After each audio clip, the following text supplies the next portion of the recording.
Chapter 707. The vast expanse of white was very clean. The world was covered in melted snow. No one knew how deep it was.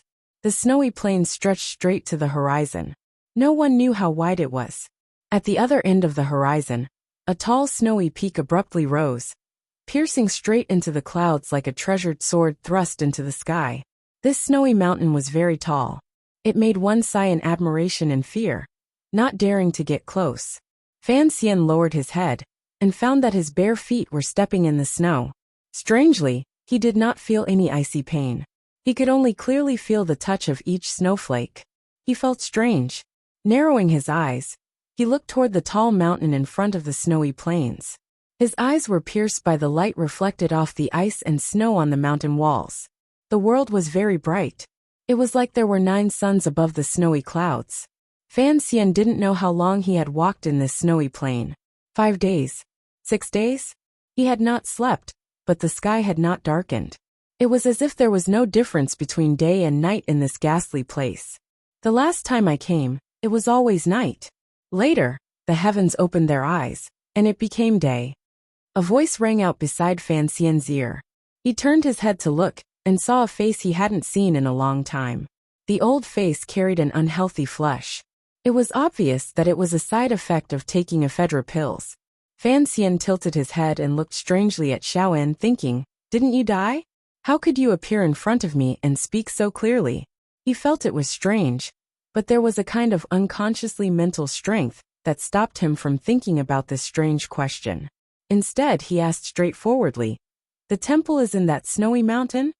"Yes, that is the holy land of the human world, a place mortals cannot touch." Xiaoan sighed. Then, his face became countless specks of light and fragments that landed on the snowy ground and could not be found again. Fan Xian crouched down and used his red hands to dig around in the snow. It was as if he wanted to grab the already dead Xiaoan back and continue to ask questions.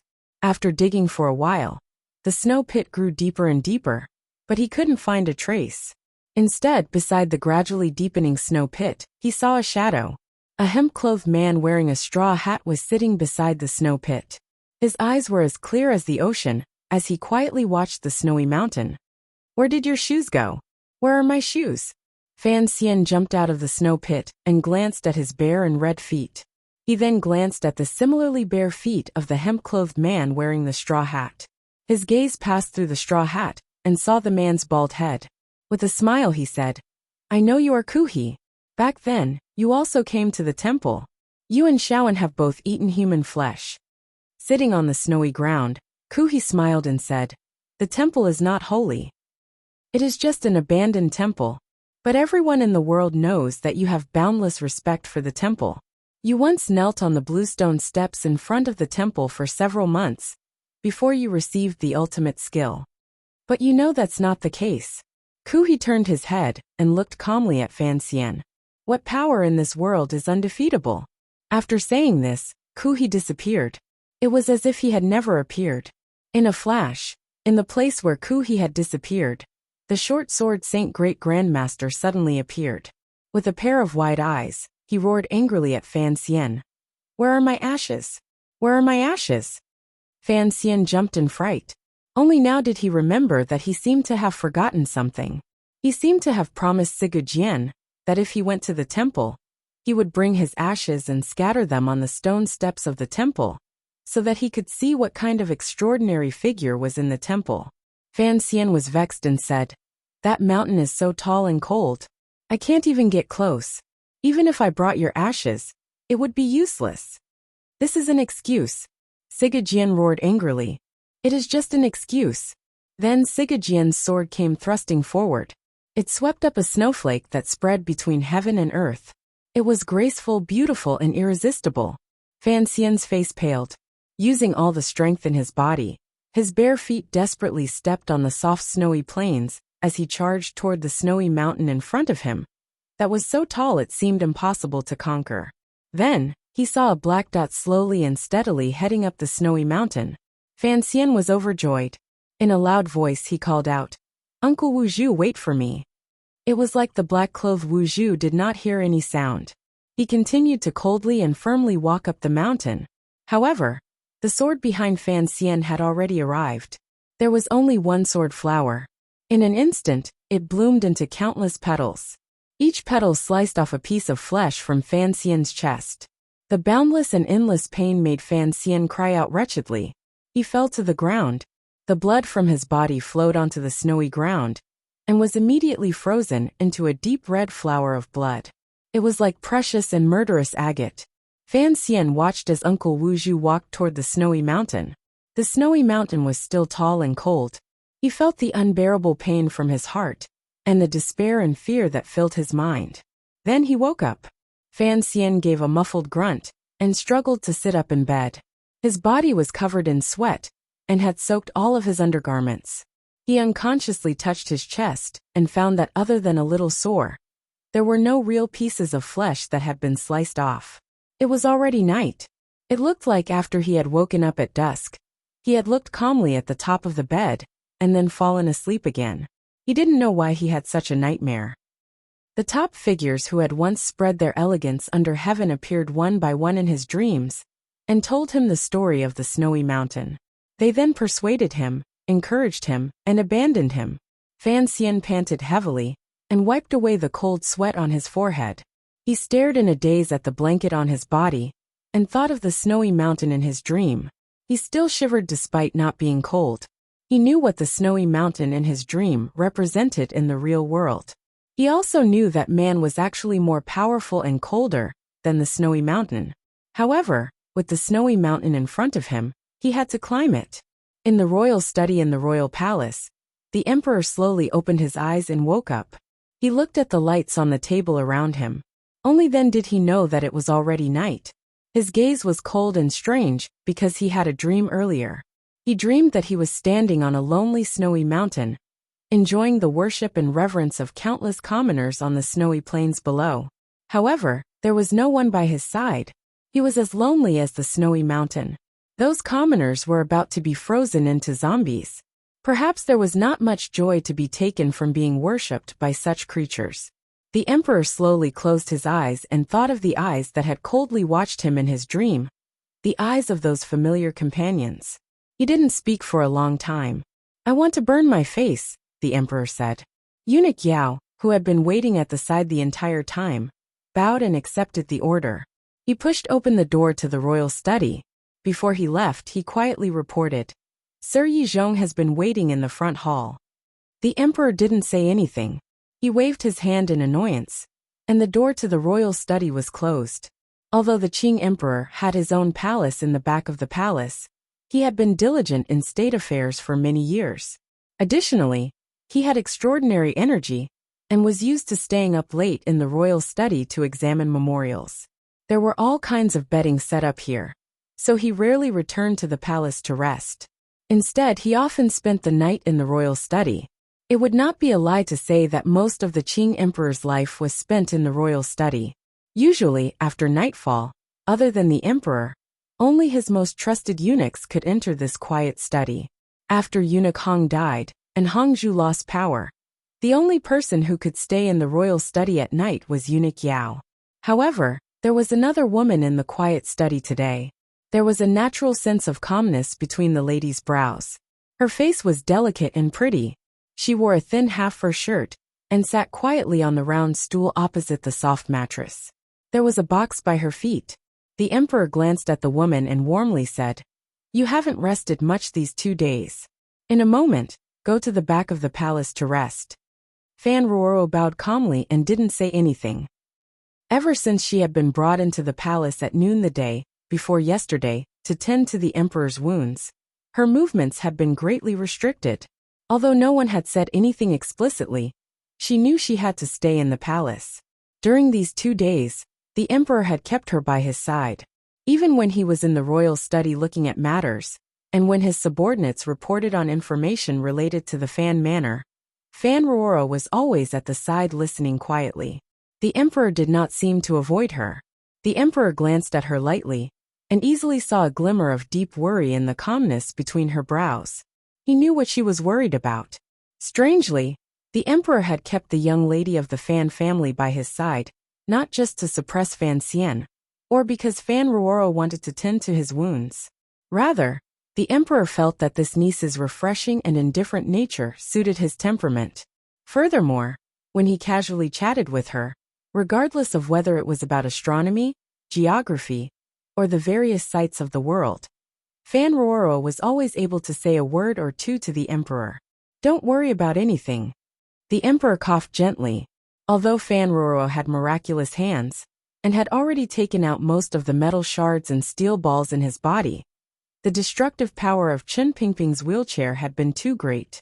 No one knew that his injuries were actually very serious. The Qing emperor was a great grandmaster, so he was able to survive. If it had been anyone else, they would probably have long died under Chen Pingping's twin spears. "Anji, your brother has some misunderstandings toward me.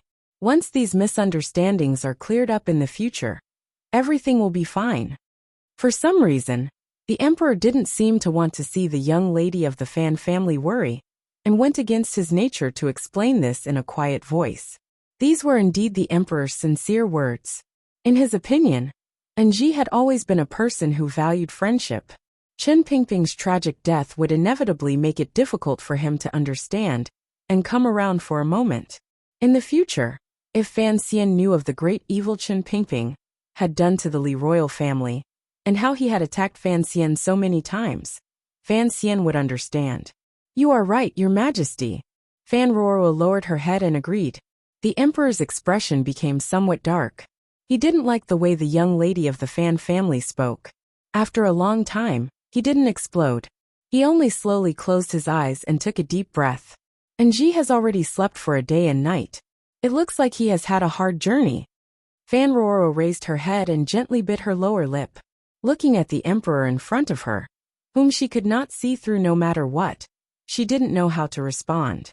Her brother was currently sleeping on the bed in the manor. Presumably, he would not be sleeping well. What kind of emotion did the emperor's words represent? "Tell me about when you first learned martial arts in Qing Mountain. I have never stepped foot into northern Qi territory. This has always been my regret." The emperor naturally changed the topic. For some reason, he really did go along with Fan Ruoro's wishes. He knew that if they talked about Jingdo and the Fan Manor, it would chill the young lady's heart. "Of course, before long, I will be able to go to Qing Mountain and see for myself." The emperor smiled slightly.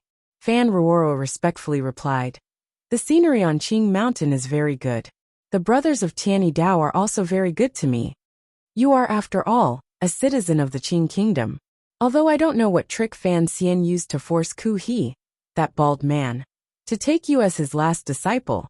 Presumably those northern Qi people still don't feel comfortable looking at you," the emperor carelessly said as he rubbed at the white hair at his temples. Fan Ruoro smiled naturally and said, "Your Majesty's eyes are like torches." At the time, the situation was indeed like that. However, later on the teacher spoke. Additionally, Sister Haitang returned to the mountain. Naturally, things got better. Speaking of Haitang, how exactly was Anji and her dealt with? A glimmer of emotion flashed through the emperor's eyes as he calmly asked. Fan Ruoro could clearly sense that the emperor was not using this matter to ask about anything. Rather, he was curious about the story of a man and a woman that was being spread around by the people of the world. She looked in a daze at the emperor's slightly pale face. Suddenly, she thought that these things all had to do with her brother. Her brother would never discuss the details of these things with the emperor. Was this a conversation about family matters? Fan Ruoro suddenly understood. The emperor was just old, just lonely, just lonely. It was just that as a father, he had never received the treatment of a father. So, he had her stay in the palace to talk to her more. He wanted to know more about the ordinary things in the world. And he wanted to know more about things related to her brother. The emperor and his young daughter's family conversation continued calmly and strangely. It was clear that the emperor's mood had improved. A rare warm expression began to appear on his pale face. The door to the royal study opened. Eunuch Yao led 2 young eunuchs in carrying a copper basin. Inside the basin was steaming hot water. The emperor accepted the hot towel from Eunuch Yao's hands and used his gaze to indicate for Fan Ruoro to continue talking. He then placed the rolling towel on his face and forcefully wiped his eyes a few times. Under the towel, The Qing emperor slowly closed his eyes. No one could see his expression. No one knew that in that moment, he had suddenly thought of how he had taken Li Qingping back to the palace after the autumn rain. Little Sanner's hand, which he had held, had been trembling the entire time. His gaze as he looked at him was filled with fear. It was very much like Chengqian many years ago. A cold anger suddenly surged in the emperor's heart. He tore off the towel from his face and threw it to the ground. After taking a few deep breaths, he suppressed his temper and looked at Eunuch Yao. What took so long? Eunuch Yao knelt down and replied in a trembling voice. The internal court had something important to report earlier, so I was delayed. Speak. The spies the internal court placed outside the Fan Manor. Speaking of this, Eunuch Yao glanced unconsciously at the young lady of the Fan Manor, who was staring at him in a daze. He then quickly lowered his head. A total of 14 people. They were all killed. The emperor's face suddenly became as heavy as ice. He slowly sat up straight on the bed and looked at Eunuch Yao without saying a word. Fan Ruorwo, who was sitting to the side, suddenly heard this news. Her face gradually paled. She could not get over it. These 2 days, she had been guarding the royal study by the emperor's side. She knew that her brother had returned to the capital and the manor. Although the internal court and military had on the surface relaxed their suppression of the Fan Manor, they still left countless spies outside the manor responsible for monitoring. Those spies were all dead? What was her brother thinking? Did he not know that the emperor had him sleep peacefully in the manor, waiting for him to wake up and enter the palace to ask for punishment? Yet he insisted on killing all of the people the emperor had sent out. Was he not afraid of angering the emperor? The frost on the emperor's face slowly melted. The corners of his lips twitched slightly. He smiled with a glimmer of mockery. Calmly he said, "Continue to send people over. I have millions of people under heaven. Can he kill them all by himself?"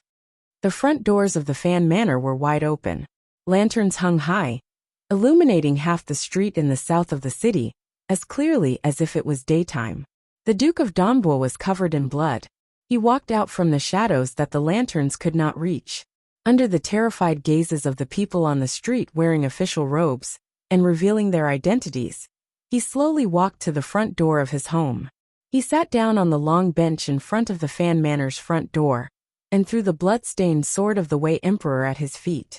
He extended his hand and rubbed it a few times in the basin of hot water a servant brought over. The clear water in the basin immediately turned into blood. Chapter 708. Fan Xian washed his hands seriously. He changed 3 basins of clear water before he was able to wash the blood off his hands. The servants pulled out the blood into the mud beside the stone lions in front of the Fan Manor's front door. No one knew if it would raise some vicious, resentful spirit. The clothes on his body were still covered in blood. He took them off without a care and changed into a fresh outer garment. The sleeves of his clothes fluttered slightly in the early autumn night wind. All of this dramatic scene was completed in front of the Fan Manor's front door. The Jingdo magistrate Sun Jingxiu, who had heard the news and rushed over, the head of the Ministry of Justice, and the internal court eunuchs who had rushed over from the palace all saw everything clearly. Fan Xian's hands, which were exposed outside his sleeves, were still trembling slightly. After all, he had used up too much energy for 6 or 7 days. It was not something that could be recovered with a single sleep. Additionally, under the cover of the night earlier, he had held the sword in his hand and reaped the lives of the people responsible for watching outside the manor like a demon. It was another great loss. It made his face slightly pale. His handsome and slightly pale face, paired with the sword on the ground and the stench of blood all around him, made Fan Xian appear particularly terrifying. He was the current director of the Overwatch Council. He was a killing god in the dark that the Overwatch Council had used 20 years to cultivate.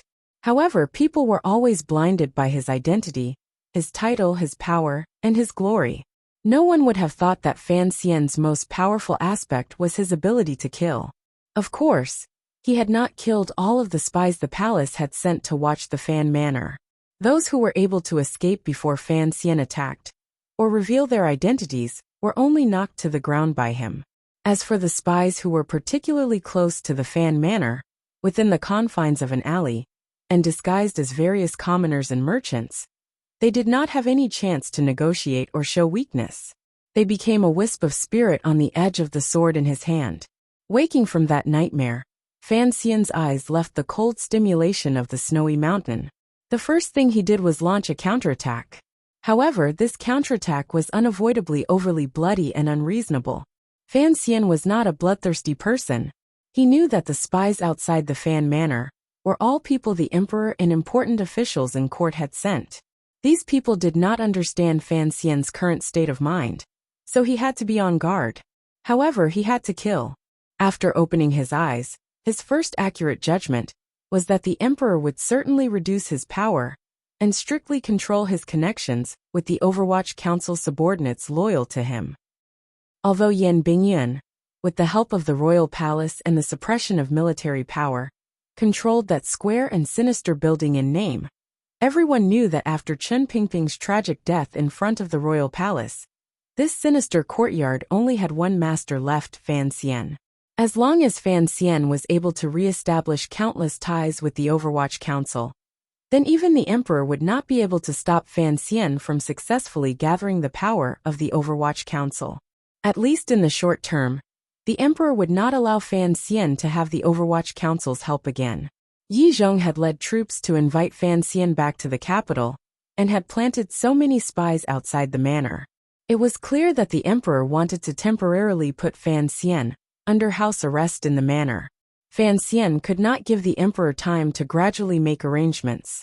Once Fan Xian lost contact with the Overwatch Council for too long, the court would gradually break down the internal composition of the Overwatch Council and invite out the officials loyal to Chen Pingping and Fan Xian one by one. Then, they would desperately mix in sand, just like how the Imperial Censorate had mixed sand into the Overwatch Council 2 years ago.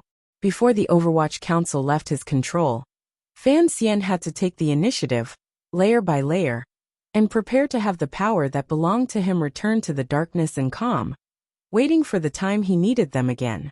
All of this was based on Fan Xian having to contact them, the most loyal Qinian unit. The spies outside the Fan Manor had to die. Fan Xian would not take the risk of carrying out such a dangerous task while someone was following him. Under the suppression of the emperor's authority, the only way to make the surveillance outside the Fan Manor show a gap was the terror of blood and death. Other than this, there was no other way. Earlier, when a crow from the First Bureau had risked his life to deliver the news into the Fan Manor, it made Fan Xian's heart freeze, and his hand that held the sword. 4 Overwatch Council officials had already been hanged in the prison. They were not the heads of the 8 bureaus.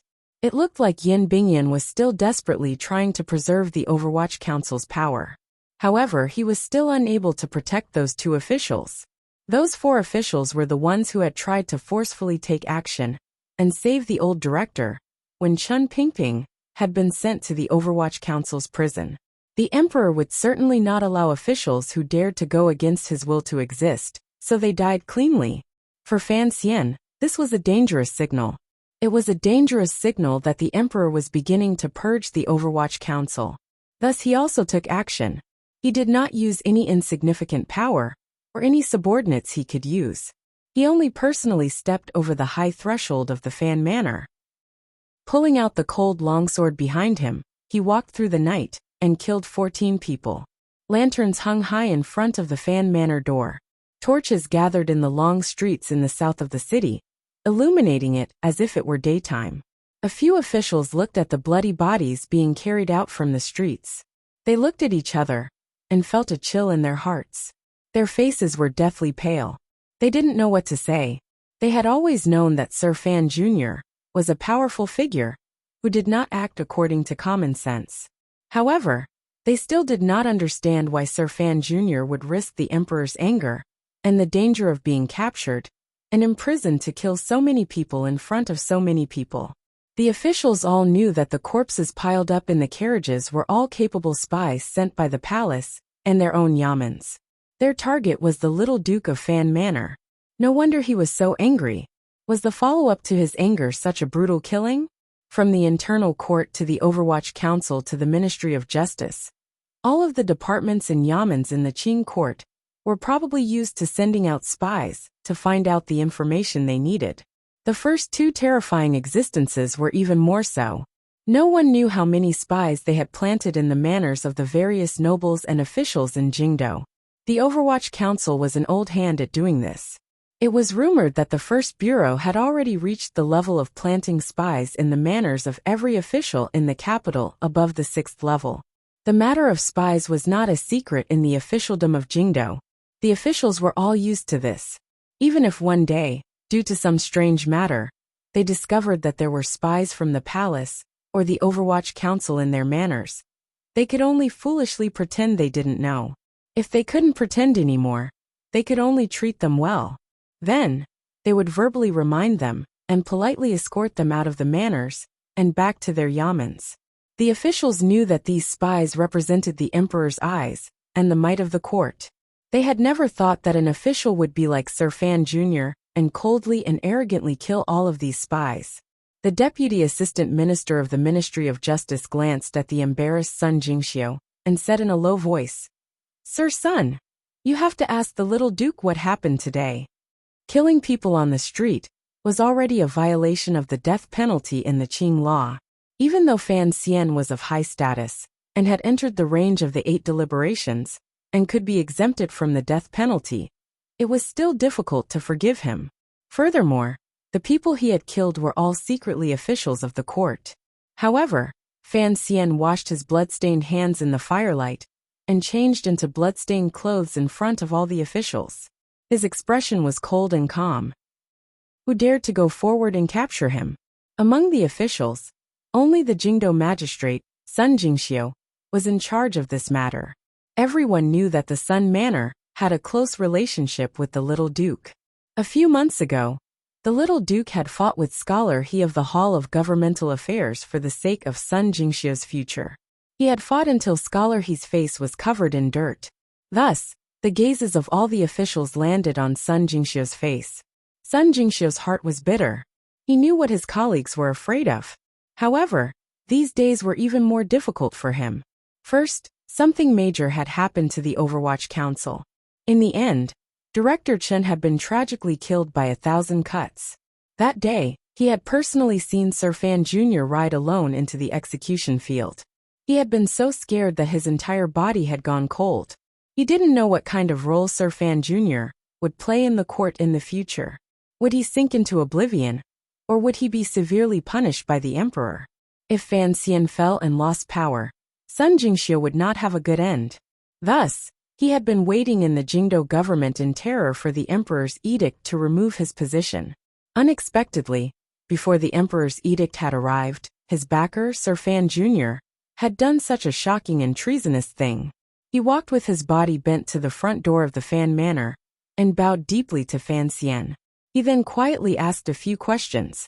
Fan Xian was sitting tiredly on the long bench. The sword of the Wei Emperor had been thrown at his feet. Seeing Sun Jingxiu come forward, he was not surprised. With a cold expression he replied. The officials were afraid and did not go forward. They didn't know what exactly the two of them were talking about, so they could only wait patiently. After Sun Jingxiu walked down the stone steps, the assistant minister of the Ministry of Justice furrowed his brows and said, "What did the duke say? This is not a small matter. Killing someone on the street, even if it is made to Taichung Temple, there has to be an explanation." The assistant minister did not have the boldness to have the 13 yamens of the Ministry of Justice send people into the Fan Manor to capture people. However, the Qing laws were strict. Seeing this scene, these officials could not pretend they didn't see anything. No one knew what Fan Xian had said to Sun Jingxiu earlier, but the Jingdo magistrate no longer had much fear on his face. With a calm expression he said, "The Duke said that Jingdo has not been peaceful recently. The Overwatch Council has found that some old women have come into the capital to kidnap children. As you know, there are 2 young masters in the Fan Manor, so Sir Fan Jr. is nervous." Earlier, after eating, he walked around the various streets and alleys outside the manor and saw some eye-catching people. At a glance, he knew they were not decent people, so he asked a few questions. Unexpectedly, those people were so daring to take out a weapon and attack the Duke. Of course, The Duke would not be polite to these scoundrels. After these words came out, the officials in the center sucked in a cold breath. They had seen shameless and ruthless nobles, but they had never seen such a shameless and ruthless noble. 14 lives had been taken just like that. He had also forcefully framed the other party as a suspect of the old woman. This was self-defense and seemed to make sense. However, to say that the little Duke of the Fan Manor had single-handedly gone to ask for the whereabouts of the old woman and ended up being hunted down by 14 people, no one would believe it no matter how they tried to explain it. Naturally, I do not believe it, but I also do not have any evidence. Of course, I can ask the Duke to return to the yamen for questioning and to record an offering or something. However, it is already late at night. I am not interested. Sun Jingxia's back suddenly straightened. Gazing at his colleagues beside him, he coldly said, "Sir, the yamen also has this kind of authority. If you are willing to take over this case, you can do as you please. However, I would like to remind everyone that the people who died were mostly people from the palace. The palace has not spoken, so it is best not to act rashly." This was a huge sentence of nonsense. Everyone knew who had died outside the Fan Manor. This was originally a matter between the Emperor and the Duke. Even if these officials were given a few guts, they would not dare to interfere. However, Fan Xian had gone too far. The matter was about to reach the palace. If these officials did not react first, who knew what the palace would think of them? After Sun Jingxiu said this, he left with the bailiffs of the Jingdo government. He could no longer be bothered with these matters. The simple conversation with Fan Xian earlier had put him at ease. Although the taste of the meatball was not very good, at least the Duke had said that as long as he did not die, the Sun Manor would be fine. Having said this much, Sun Jingxiu had nothing else to complain about. Everything was up to fate. Watching the people of the Jingdo government leave through the front door of the Fan Manor, Fan Xian rose from the long bench and glanced coldly at the officials below the stone steps. Picking up the sword of the Wei Emperor, which everyone viewed as a treasure, from beside his feet, like picking up a mop with water on it, he casually slapped it a few times on the stone lion's head. This action was very much like a shameless and reckless brat, yet it was done by Sir Fan Jr. The strong contrast made the expressions of the officials change. Entering the manor, a serving girl had long since come forward to hand him a thick robe. Only then did Fan Xian feel his body warm a little. As he tightened his robe, he walked toward the back of the manor and casually asked, "Is the water for the reed roots ready? If it's ready, then quickly send it over." The serving girl made a sound of acknowledgement and went to the kitchen to keep an eye on it. Fan Xian walked alone to the back of the manor and sat by the bed. Facing his wife, Lin Wan who was sitting at the table, he quietly said, "I killed 14. Tomorrow perhaps 28 will come. Actually, those are just subordinates of the court. They receive orders from the palace and various departments. Why bother?" A glimmer of pity appeared on Lin Wan's face. "Besides, even if you are unhappy and want to avenge the 2 Overwatch Council subordinates who died in prison, there is no need to vent your anger on those people. You don't understand. The Emperor wants to keep me under house arrest in this manner. He knows that unless he personally leaves the palace to keep an eye on me, even if Yi Zhong comes, it would be impossible to cut off my contact with the outside world." Fan Xian wiped away the cold sweat on his forehead. He felt that his body was still weak. In a raspy voice he said, "The Emperor has to attend to many affairs every day. How could he personally keep an eye on me?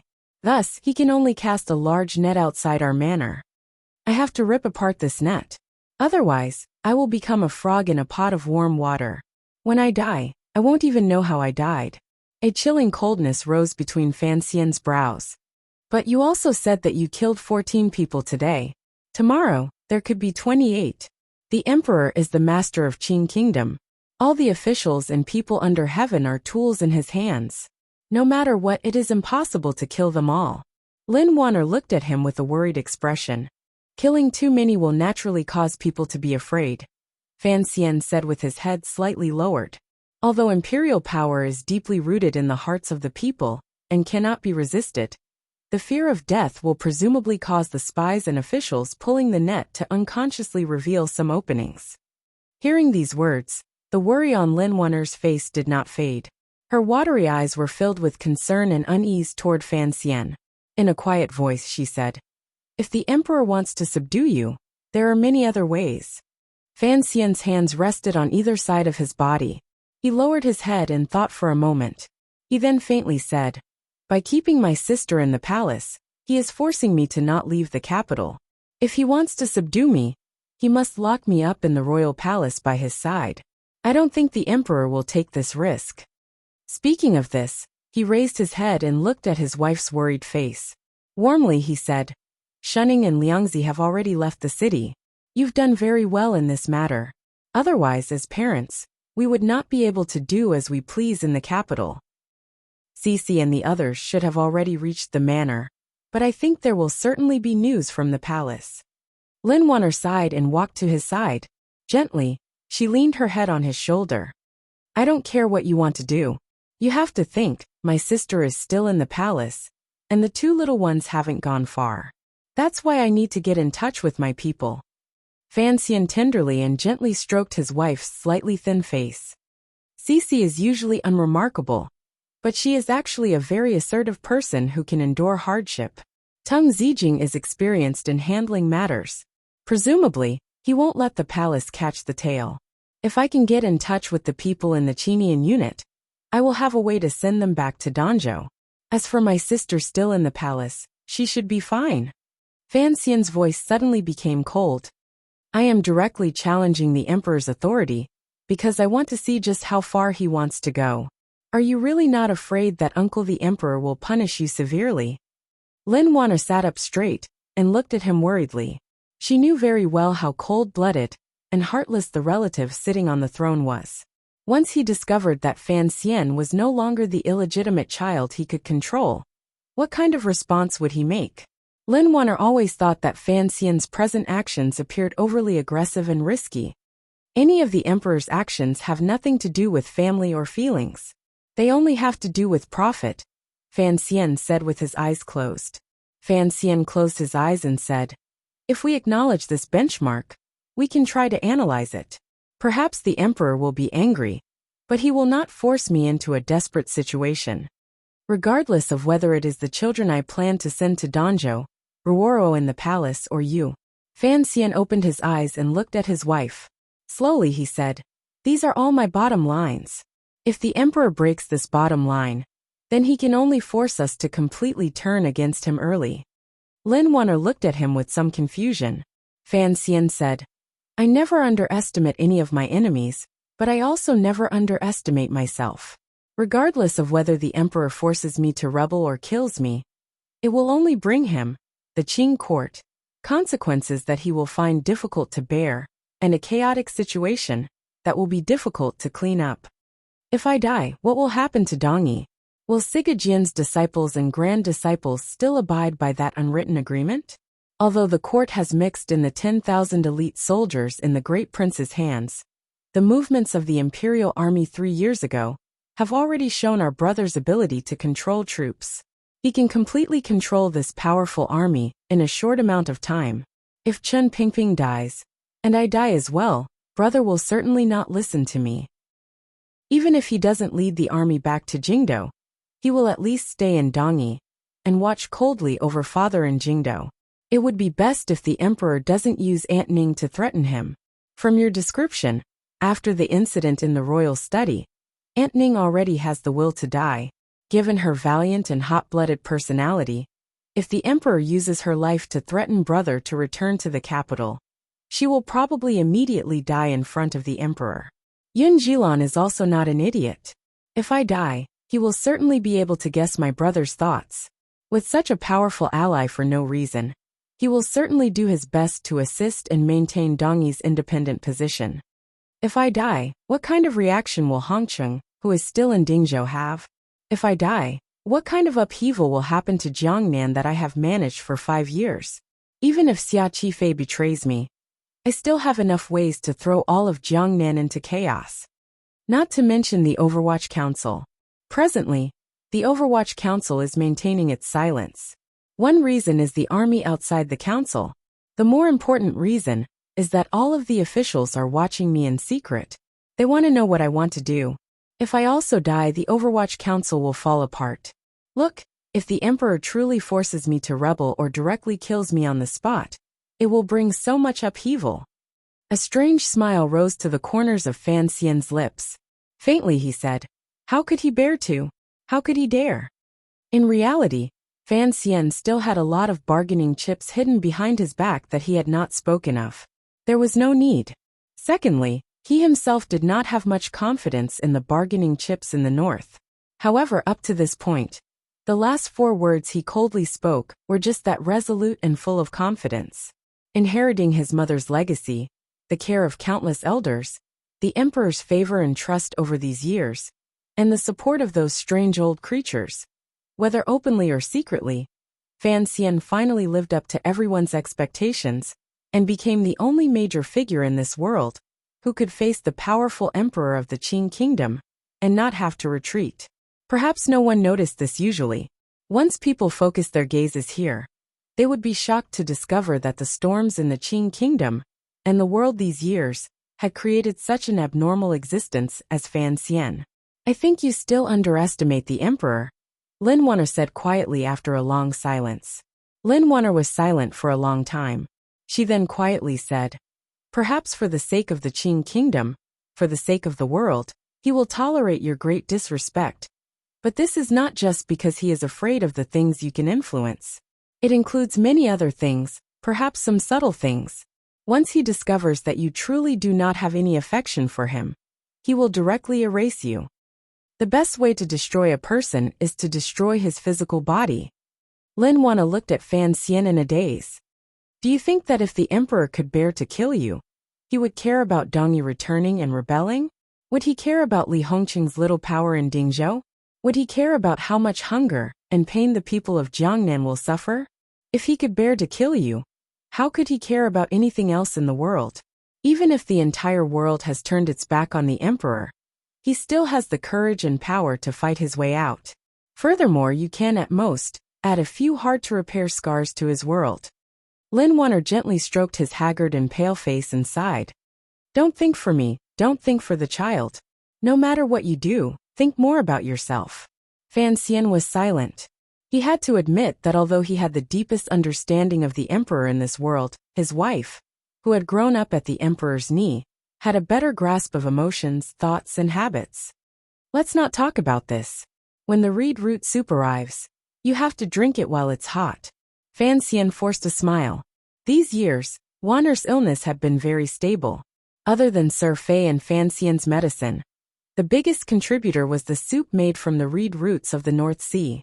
As the words left his mouth, Fan Xian suddenly thought of the North Sea. He thought of the reed leaves that pricked a person's skin.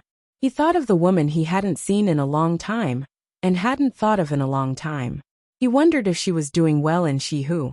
The reason he suddenly thought of Haiteng Duo was because after the conversation earlier, Fan Xian had more clearly determined what he should do. Wanner was right. The best way to destroy a person was to destroy his physical body. Fan Xian closed his eyes in silence, thinking about how to melt the snowy mountain that had not melted in 10,000 years. How could he defeat a great grandmaster? Haiteng? Or 13th Wang? Or himself? Or was it that no one in this world could do it? Fan Xian began to miss Uncle Wu Zhu.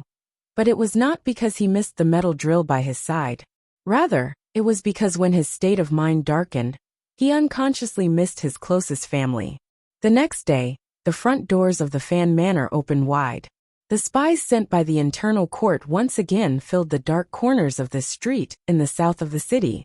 It looked like the emperor in the palace knew what his illegitimate son was thinking and testing. He only sat calmly in the royal study and met the myriad changes by remaining unchanging. He wasted away Fan Xian's time and gradually raised the temperature of the water in the pot. The large piece of firewood shoved under the pot was the emperor's edict that eunuch Dai had sent in the morning. Hearing the familiar Yu Yao's accent, Fan Xian knelt in the main hall in his black official robes. A calm light of everything being within his expectations flashed through his eyes. Chapter 709. The servants and serving girls in the Fan Manor heard this edict clearly. They felt a bolt of lightning strike down mercilessly and cruelly. It struck until the entire Fan Manor began to tremble and sway. The faces of the people kneeling outside the hall paled. Their hearts were shocked. They felt unease and fear for their young master. Not only them, but all of the officials and people in Jingdo knew exactly what the foundation of Sir Fan Jr.'s power was. The emperor's order to remove his position was to cut off Sir Fan Jr.'s roots.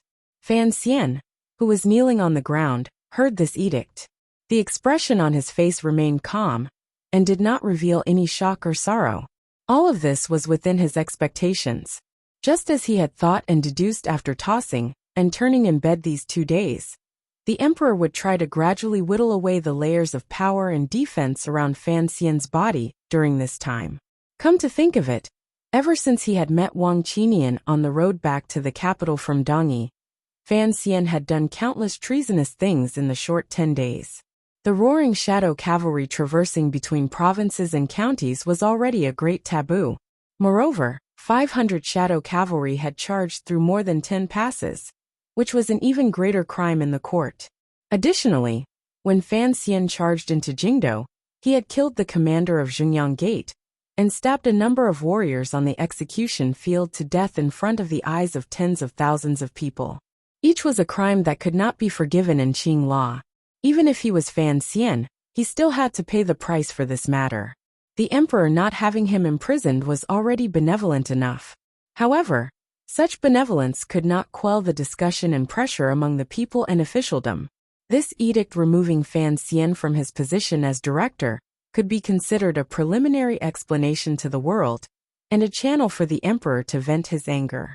As for what other edicts the palace would send out, and what attacks and losses Fan Xian would suffer, that would depend on Fan Xian's response, as well as the rumors in officialdom and among the people.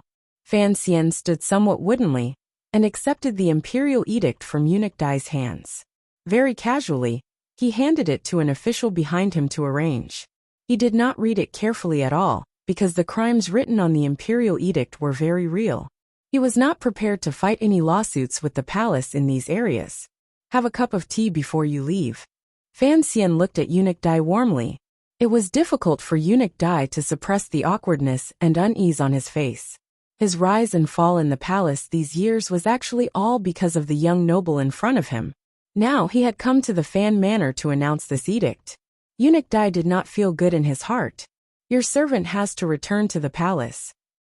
Eunuch Dai glanced at Fan Xian with an uneasy gaze. In a slightly trembling voice he said, "The emperor is only momentarily angry.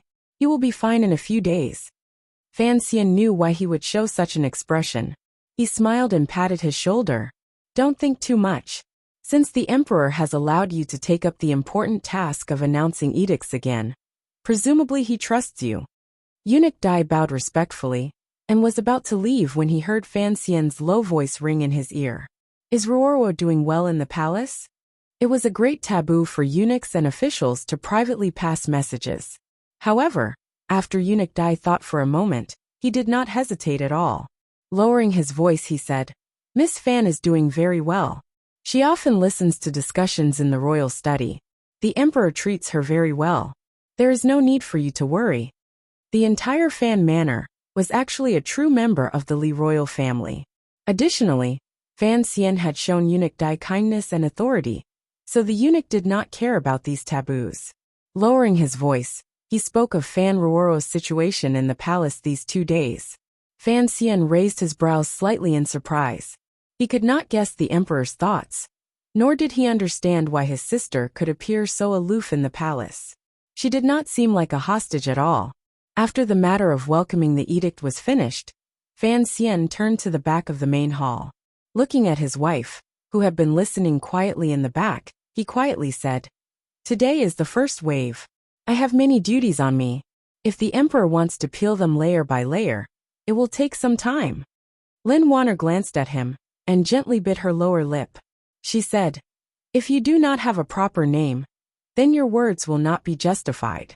Although the position of director is currently empty, and the emperor is presumably waiting for you to enter the palace to beg for forgiveness, He will still bestow this position to you in a few days. But in the end, the emperor's power is boundless. Without the position of director, if you want to gather the power of the council in these days, there will probably be some obstacles. The emperor also knows this. That is why his first move was to remove the position in the council. Fan Xian sat down and said in a low voice, "At least for now, he still does not want the court to become chaotic, so he is slowly peeling it away and waiting for me to naturally admit my guilt and lower my head." However, after all these years, the Overwatch Council has always been under the old cripple's control. The emperor still does not understand the workings within. Even if there are many people in the Overwatch Council who fear royal power, in the end, there are even more people who do not recognize the edict and only recognize the legacy of the council. Being under house arrest and being killed are both difficult problems to solve, Fan Xian said. The emperor wants the entire world, including myself, to slowly get used to the days of me losing power. That way it will be much easier to torment me, so I have to hurry. Lin Wanner furrowed her brows. She still did not understand.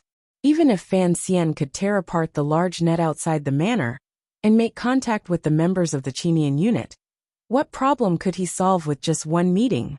My subordinates are a group of extraordinary people. Fan Xian saw the confusion in her heart and calmly said. Furthermore, they can help me, who is under house arrest, contact a group of even more incredible people. If Fan Xian forcefully broke through the surveillance network outside the manor, given his present cultivation, it would not be a difficult matter. Just as he said last night, unless the emperor personally came, it would be difficult to find many people in the Qing kingdom who could follow him. However, he had to consider the safety of his subordinates and his collaborators who were not in Jingdo. Thus, he could not give the palace any opportunity to follow him and clean out his true foundation.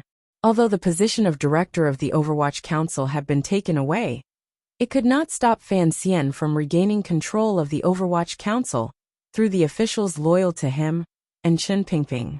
If the court truly used Fan Xian as a line to catch all the people he had hidden behind the scenes, it would be much more difficult for Fan Xian to make contact with those powers far from the court. Thus, Fan Xian's actions were very careful. His carefulness was displayed for the world to see, but it was an unreasonable and particularly bloody decision to kill.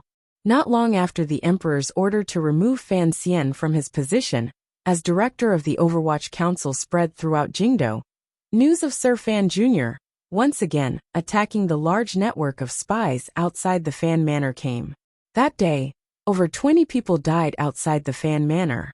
The next day, the palace issued an edict stripping Fan Xian of his position as the head of the Palace Treasury Transport Company. It formally stripped the Palace Treasury treasure that the Qing Kingdom relied on as the foundation of its national power out of Fan Xian's control. That night, Fan Xian struck again and swept through the people in the well-shaped streets around the Fan Manor. On the third day, the palace issued an edict. Fan Xian was severely reprimanded. His position as a first-rank duke was directly taken away.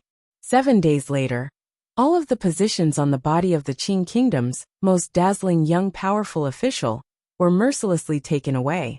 Thinking back to Jiangnan, when the dragon raised its head, the young imperial envoy who stepped off the boat had a long string of prefixes. Now, not a single one remained. From that day onwards, Fan Xian returned to being a commoner. He was even worse than the scholars who went to the capital to take the exams. He had no official position, no nominal authority, and no salary. The position in the Board of Rights that he had once held during the spring examination was also remembered by the palace. Taichung Temple's noble official position had also been taken away. The only thing Fan Xian had left was the position of a teacher in the Imperial College. It had also been demoted 3 ranks. For some reason, the emperor did not take away this position as well. During these 7 days, the royal palace and the Fan Manor were like a conveyor belt, carrying the emperor's calm and cold edicts and chilling edicts. With each edict, the light on Fan Xian's body grew a layer dimmer. The gazes of the Jingdo officials and commoners were all focused on the road in front of the Fan Manor. After that day on the execution field in the autumn rain, they all knew that this road would be very busy. However, they had not thought that it would be so busy. No one had thought that the emperor's punishment for the little duke would be so thorough and severe. No one had thought that Fan Xian would be so stiff as to resist for 7 days and still not enter the palace to beg for forgiveness. Everyone was looking at the Fan Manor, waiting to see which direction this cold war between the emperor and his illegitimate child would go. Would the emperor, in his anger, simply arrest Fan Xian and throw him into prison? Or would Fan Xian be unable to resist the edicts and finally admit defeat? Even though Fan Xian was a commoner, the Jingdo people were still used to calling him Sir Fan Jr. in their leisurely conversations after meals. The officials hiding in their manors and nervously watching the development of this matter were still used to calling him Little Duke. They all knew that even though Fan Xian had been reduced to a commoner by the emperor, as long as he did not die or go into prison, he could still become a major figure at any time, second only to one and above tens of thousands. No one dared to underestimate Fan Xian's existence. Contrary to the expectations of many officials, Fan Xian had clearly broken countless Qing laws, disregarded the court, and killed so many people. However, in the discussions among the people, there were still not many unfavorable comments about Fan Xian. In this battle between the emperor and Fan Xian, for the first time, the Qing kingdom had a strange situation where public opinion was not completely in the palace. Perhaps it was because although Fan Xian had killed people outside the Fan Manor, he had not done it in an exaggerated manner. Other than the first and second days, his murderous aura had been greatly restrained. Furthermore, the people he had killed were all spies sent by the palace. What did it have to do with the common people?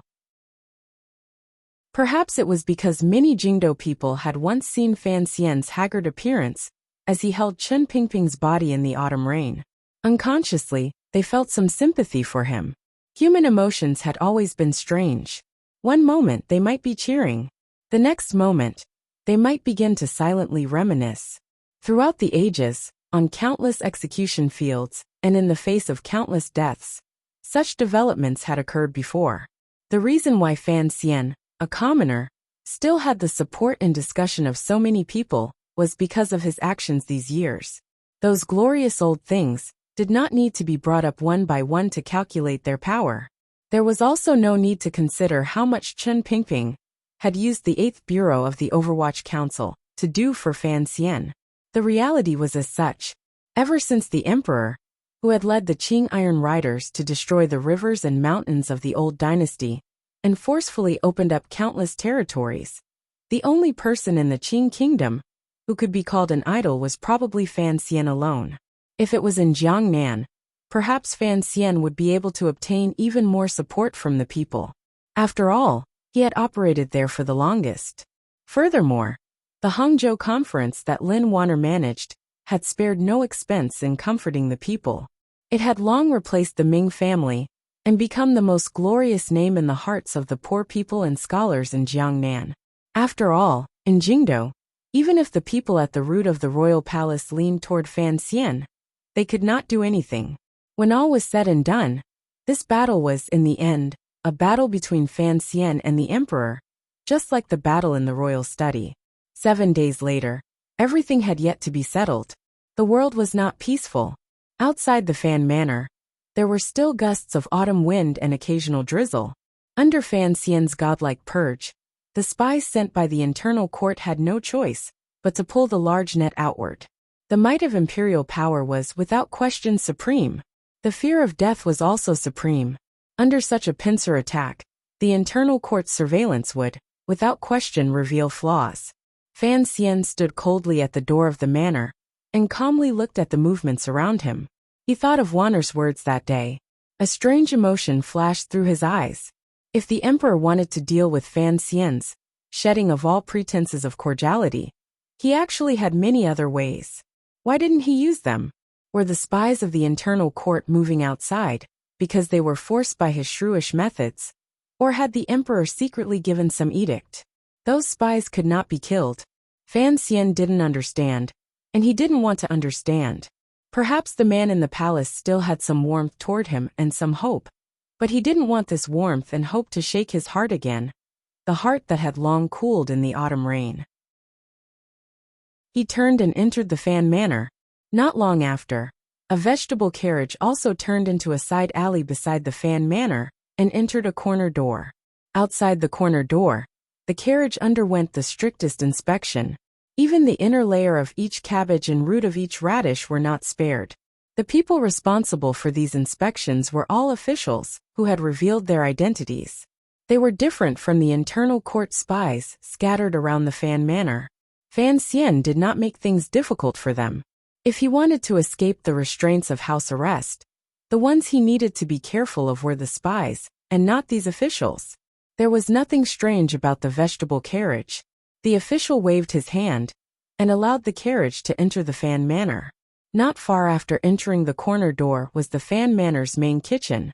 Servants came forward to move the vegetables and fruits from the carriage. The edict from the palace was clear. It was impossible for anyone in the Fan Manor to leave. It was also difficult for outsiders to enter. Even though this carriage had been directly sent by the Dangshire Vegetable Inspection Bureau, it had been under the court's surveillance from the very beginning. It was not afraid of what the Fan Manor or the restless Overwatch Council officials wanted to do. The driver of the carriage quietly brushed past the kitchen and walked to the back garden, while no one was paying attention. Then, with the help of an old Fan Manor servant, he entered a quiet study. When the driver entered the study, he saw that other than Fan Xian, there was another woman. He immediately guessed that it was the director's wife. After a slight pause, he took off his straw hat, knelt down and bowed. "Greetings, Director." After the driver took off his straw hat, Lin Wanner covered her mouth in surprise and exclaimed, "It's so alike." The driver felt slightly awkward, but didn't say anything. Standing, he said straightforwardly, "The guards outside the manor have been tight these days, so no one has made any unusual movements. This is a capable member of the Qinian unit. Back in the day, he helped me greatly in northern Qi." Fan Xian explained warmly to his wife. This Overwatch Council official, who looked very much like him, had been hidden in the Qinian unit. However, even he had not thought that after being locked down for 7 days, the person from the Qinian unit, who risked entering the manor to make contact with him, would be this person. It's best if there are no unusual movements. Nothing is more important than one's own life, Fan Xian said warmly to his wife. This was a creed he had always endlessly instilled into the people around him, even his most loyal subordinates. Nothing was more important than one's own life. Wang Qinian did this, and so did Gouda. The net outside has loosened a bit. "I am going out today," Fan Xian said quietly with his head slightly lowered. "Sir, this is too risky," the official said seriously. He thought that since he had taken the risk to enter the manor, he could pass on the message himself. "No." Fan Xian shook his head. Those words were too important. He had to personally deliver them to each person's ears. The slightest mistake could cause great trouble. He suddenly thought that if Wang Qinian was by his side at this moment, everything would be much easier to resolve. Given Wang Qinian's abilities, sneaking into the Fan Manor under the watchful eyes of spies would probably not be a difficult matter. The vegetable delivery carriage belongs to the produce inspectorate. How did you get in? Fan Xian suddenly thought of this problem. His gaze narrowed slightly with some worry. Daizhen returned to the produce inspectorate. The official replied with a smile. Fan Xian also smiled. Eunuch Dai had once again become the head eunuch in charge of announcing edicts. Following that, his nephew also returned to his position in the Produce Inspection Bureau. Given how the Overwatch Council had dealt with the Dai family back then, it was easy to leave some loose ends. Now it was used. The autumn sky above Jingdo was clear and distant. Rain spilled down from the leaden hanging clouds, making the surrounding scenery blurry but moving. The Fan Manor and the Royal Palace had fought for 7 consecutive days, particularly Sir Fan Jr.'s merciless sweep of spies outside the manor. In the end, it had chilled the hearts of most of the spies in the internal court. They felt that their colleagues had all died for nothing. It looked like the emperor in the palace would never actually throw his illegitimate son into prison to avenge these colleagues. Thus, the net outside Fan Manor had unknowingly loosened, leaving some loopholes that could be used. The seemingly unproblematic carriage of the produce inspectorate had crawled out of these loopholes. In a secluded area in Jingdo, the houses and alleys were simple and crude.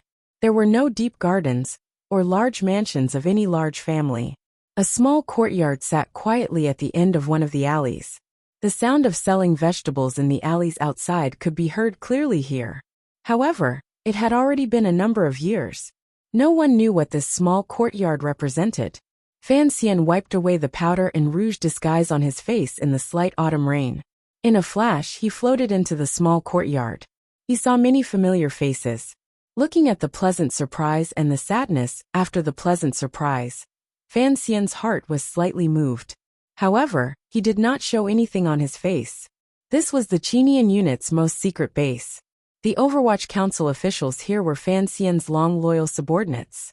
When the rumors in Jingdo changed, particularly when there were some subtle signs within the Overwatch Council, these members of the Qinian unit silently and quietly left their posts. Through different paths, they returned to this small courtyard and waited for Fan Xian's summons. Many years ago, when the Qinian unit only had Fan Xian and Wang Qinian, one old and one young, Wang Qinian had spent a small amount of silver to buy this courtyard. These members of the Qinian unit were like Fan Xian's eyes and arms. Fan Xian was going to mobilize the power that was close to him scattered throughout the world. He had to pass his will through these loyal eyes and arms. This was the reason why he had spent so much effort to come here personally. Chapter 710. Yesterday, I said that I had recently sunk into a state of panic. I wanted to find a day to sort it out and prepare. Today was the winter solstice, so I chose today to have a meal, recuperate, and think about the rest of the story. The reason why I wanted to pull my hair out was probably because the story had been too tormented since the beginning of the month. I laughed foolishly. At the beginning of the month, I said that the year of Qingyu was coming to an end. It looked like the last few dozen chapters were written like crazy. I had indeed written like crazy for the past 20 days, much crazier than I had in the past year or so. Not only did I write more every day, but more importantly, I wrote impudently. I didn't know what word to use to describe this, but it was actually a kind of state. It's good to write based on one's emotions, but when one's emotions are vented and one becomes depressed. Yeah, it's the same for me. I'll feel happy, angry, sad, and happy when I read the story. My brain will become like glue. In any case, this wasn't the first time. Whether it was Ingxiu roast chicken or the year of Qingyu, as long as I was making up a story, I would always climb and fall on the same wavelength. I think everyone was like me. I didn't expect to slide on top of the waves forever and never fall. Everyone, please give me a day or two to recuperate. Let me concentrate and write properly. I want to do my best to complete this story that has accompanied us for a year and a half, and has been enduring for a year and a half, into something that can still be read. Although this was actually just my job, I wouldn't be pretentious to say that this was a job that I liked. Moreover, I would only write stories that I liked, so I treasured and valued it. Chapter 711. There were no excessive greetings, sorrow, or anger. The members of the Qinian unit, who remained in the quiet courtyard, calmly greeted Fan Xian. Then, in the shortest amount of time possible, they reported the internal situation of the Overwatch Council they knew. During these 7 days, a large portion of the Bureau of Military Affairs stationed outside the Overwatch Council had been withdrawn. Under the strong pressure of the Palace Edict and Yin Bingyun's cooperation, the cleansing and changing of blood within the Overwatch Council was carried out quickly and effectively. This information was sensitive and important. However, the members of the Qinian unit in this courtyard were all capable officials in the Overwatch Council. During these 7 days, they had purposely asked around on behalf of Fan Xian, who was under house arrest in the manor. They had managed to obtain a great deal of information. Fan Xian listened silently and nodded slightly. After Chen Pingping died, and his position as director was removed, The Emperor's change of blood and filling of water in the Overwatch Council was all within expectations. With Yen Bingyun's help, in addition to the Emperor's might, the Overwatch Council was like a group of dragons without a head. No one could forcefully reverse this trend. Although Yen Bingyun doesn't know about this council, he has often been at your side these years. We are somewhat worried. A member of the Qinian unit looked at Fan Xian and said, we need to choose a new meeting point in Jingdou. This official directly called Yen Bingyun by his name. It was clear he no longer had any respect. Although Yen Bingyun had never joined the Qinian unit, as Fan Xian's right-hand man, and a high-ranking official of the Overwatch Council, he had always been respected by the Qinian unit. However, the things Yen Bingyun had done in the Overwatch Council these days made all of the Overwatch Council officials feel hatred toward him. Yen Bingyun was Fan Xian's trusted aide, but he was never someone Fan Xian could completely trust. This Sir Yen Jr., who was skilled in strategy, was an independent person. Fan Xian was silent for a moment, and then shook his head.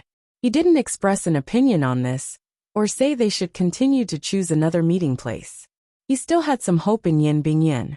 He was even faintly worried that Yen Bingyun would die in the anger of the Overwatch Council. After today's meeting, the people of the Qinian unit would have to leave Jingdou. This little courtyard that Wang Qinian had spent 120 liang of silver to buy would be abandoned. There was no need to waste any more effort. Seeing Fan Xian did not reply, the official shook his head and continued his report.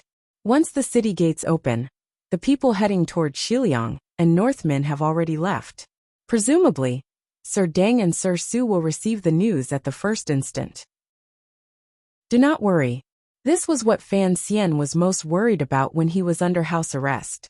Deng Ziyu and Su Wenmao were his two most trusted subordinates after Wang Qinian, so he had given them the most important duties. One was in northern Qi and then Shiliang. The other was in Jiangnan to keep an eye on the palace treasury. If these two people were eliminated by the emperor, Fan Xian would probably regret it for the rest of his life. Although he didn't know if the emperor would have the leisure to set up an assassination beforehand, since the news had been sent out, Fan Xian felt slightly more at ease. He glanced at the members of the Qinian unit beside him in the courtyard. The corners of his lips twitched into a warm smile. He had been under house arrest in the manor for 7 days. His subordinates had also been busy for 7 days. Other than investigating information, they had finally thought of all the ways to enter the Fan Manor.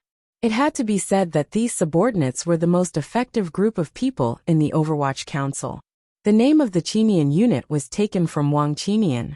From the 4th year of the Qing calendar, until Wang Qinian disappeared in the autumn of the 7th year of the Qing calendar, all of the members were chosen by Wang Qinian.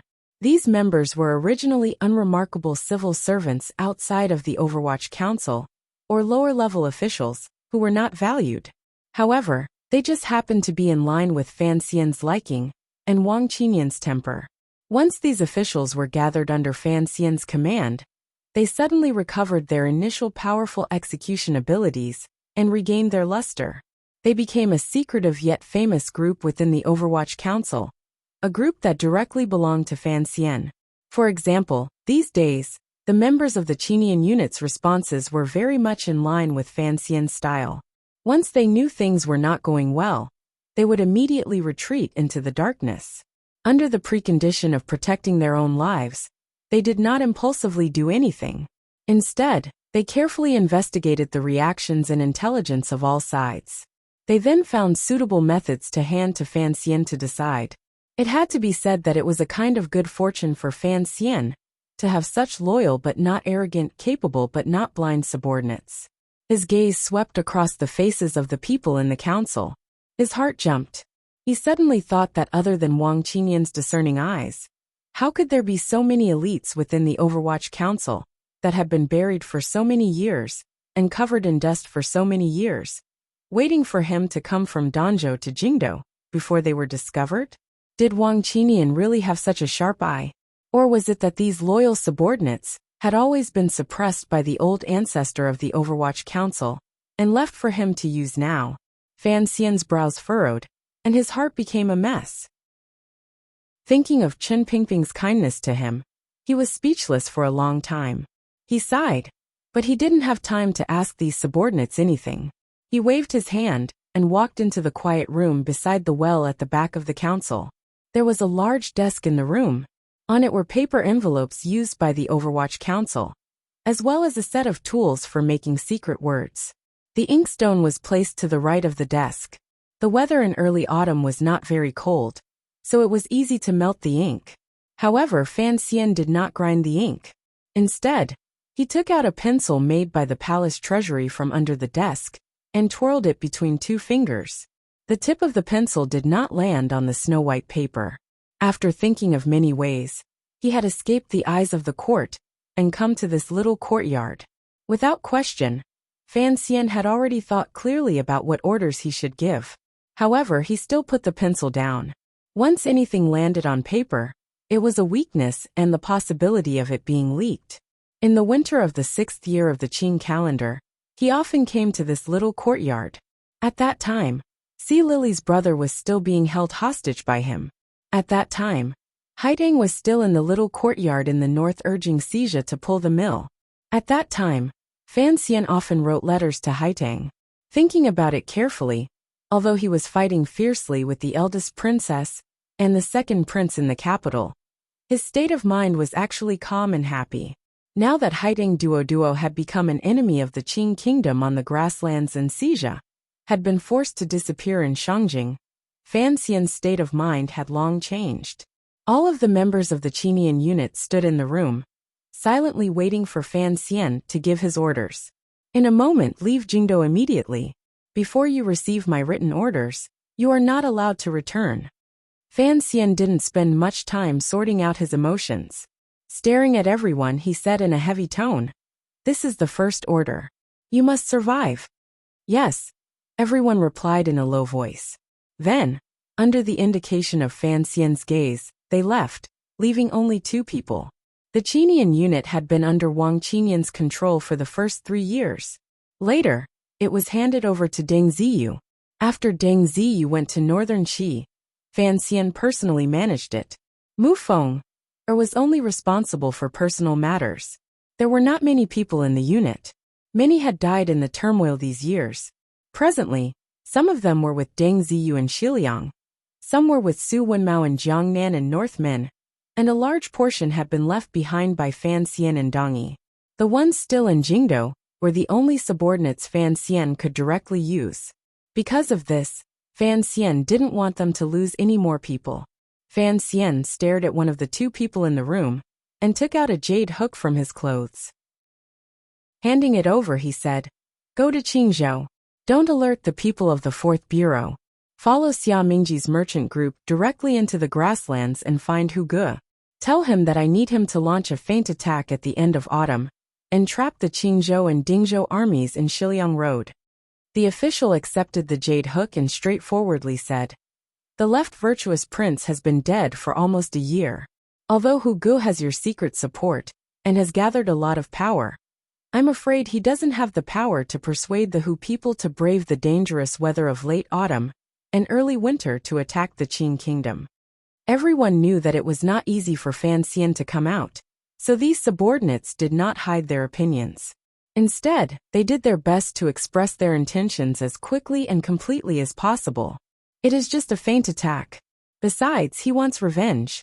If he can exhaust the strength of the court and the right virtuous prince, he will certainly be willing, Fan Xian said.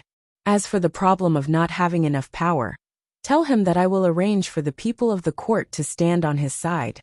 But presumably, the news from Jingdo will also reach the grasslands. Once Hu Ge knows that you have lost power, will he tear up the original agreement in Dingzhou? The official who accepted the jade hook still fully expressed his opinion. Fan Xian did not show a trace of impatience and said, "Hu Ge is a smart person. He will have to place his bet on me." He glanced at the jade hook in the official's hand and shook his head. If he wants the owner of the jade hook to live. The jade hook was a childhood accessory of the last princess of the Hu tribe on the grasslands, Ma Su. When Fan Xian had met Hu Ge in Dingzhou, she had given it to him. The token this time was the second one. Although Ma Suasua had been placed in the great prince's manor, Her identity still belonged to Baiwa brothel. No matter how much power Fan Xian had lost, it would not be difficult for him to deal with this weak woman. The official thought for a moment and felt that the director's orders had not missed anything. He put the jade hook into his clothes, left the study, and left the little courtyard. As for how this member of the Qinian unit would escape Jingdo, cross Qingzhou, enter the grasslands, and make contact with Hu Ge, that was his problem. Fan Xian trusted in the abilities of these subordinates. Go to Dingzhou, enter the general's manor, and find the heir Hongcheng. Fan Xian's clothes were like a treasure chest. He took out another piece of paper. The writing on the paper was faintly a poem. This is a token. Jingdo is in turmoil, and I have been chased out of the Overwatch Council. He must have received the news early. He probably won't believe the token of the Overwatch Council and the token of the Qinian unit. Show him this piece of paper, and he will know you are one of my people. This piece of paper was torn from a book. The book was a collection of poems from the previous dynasty. This was a gift the second prince had given to Fan Xian through Hongqing many years ago when Fan Xian was spending the winter in the Tsang Mountains. Many people had probably long forgotten, but Fan Xian knew Hongqing would not. Tell Hongqing everything I said earlier about Hu Ge, and the news that the Hu people will invade at the beginning of winter. Have him prepare and try to fight as hard as possible. Fan Xian furrowed his brows slightly. Yes, he should be able to understand my intentions now. I just want to find a way for him not to be summoned back to Jingdo. He should know what to do. I just want to remind him that the two sides need to cooperate well. I am giving him this seemingly hard-to-chew bone, but it is actually a delicious piece of fatty meat. Don't let the Hu people take advantage of it. Yes, sir. The official accepted the order and left. People came out and people came in. Fan Xian methodically used the members of the Qinian unit to convey his will to the powers under heaven that he cared about and could influence. Go to Dongyi and find Mu Feng'er first. Tell him my intentions. The rebellion in the Liang kingdom can be used a little. Keep that fire about the same size. Don't burn too fiercely, and don't extinguish it too quickly. After this is done, go see 13th Wang, and tell him I am waiting for him in Jingdo. Fan Xian sat behind the desk and furrowed his brows slightly. Inciting internal strife in Dongyi could drag the great royal brother there. However, it would be unfair to 13th Wang, so he could only hide it from him for now. Also, have him use the command sword of the Sword Hut on my behalf, to pick out 2 trustworthy people, and send them to Jiangnan by Su Wenmao's side. Personally deliver this letter to the great prince's hands. Tell him that everything is fine in Jingdo, and that there is no need to rush back. There was some worry between Fan Xian's brows. He could explain his thoughts clearly to Li Hongcheng, but he did not have the confidence to control the great prince. Once the news of Chen Pingping's wretched death reached Dongyi, the great prince's anger would probably not be any less than his. The great prince had called Chen Pingping uncle since he was young. Putting aside the close relationship between Lady Ning and Chen Pingping, and the fact that Chen Pingping had protected the great prince in Lady Ning's womb, given the friendship between the great prince and Chen Garden these years, given the great prince's personality, it was possible that he would bring hundreds of soldiers to kill his way back to Jingdo. This was what Fan Xian feared the most. Before he launched his 1,000-li surprise attack back to the capital, the only order he had given was for Mu Feng'er and the others to return to Dongyi and tell the great prince not to return to the capital. How could Mu Feng'er alone stop the great prince's anger? Fan Xian had no choice but to personally write a letter. With sincere words, he begged his fiery big brother, who had inherited his mother's legacy, to barely control his urge to question the emperor and his desire to avenge Chen Pingping and stay obediently in Dongyi. Regardless of whether it was Li Hongcheng, who led troops in Dingzhou, or the great prince, who controlled 10,000 elite troops in Dongyi, they were the only 2 military forces Fan Xian could count on in the Qing kingdom. However, these elite troops belonged to the Qing kingdom and the emperor. If these 2 young people of the royal family were summoned back to Jingdo, then Fan Xian would have no hope at all. Fan Xian absolutely believed that as long as Li Hongcheng and the great prince returned to the capital, The man sitting on the throne would not give them any opportunity to lead soldiers in the next few years.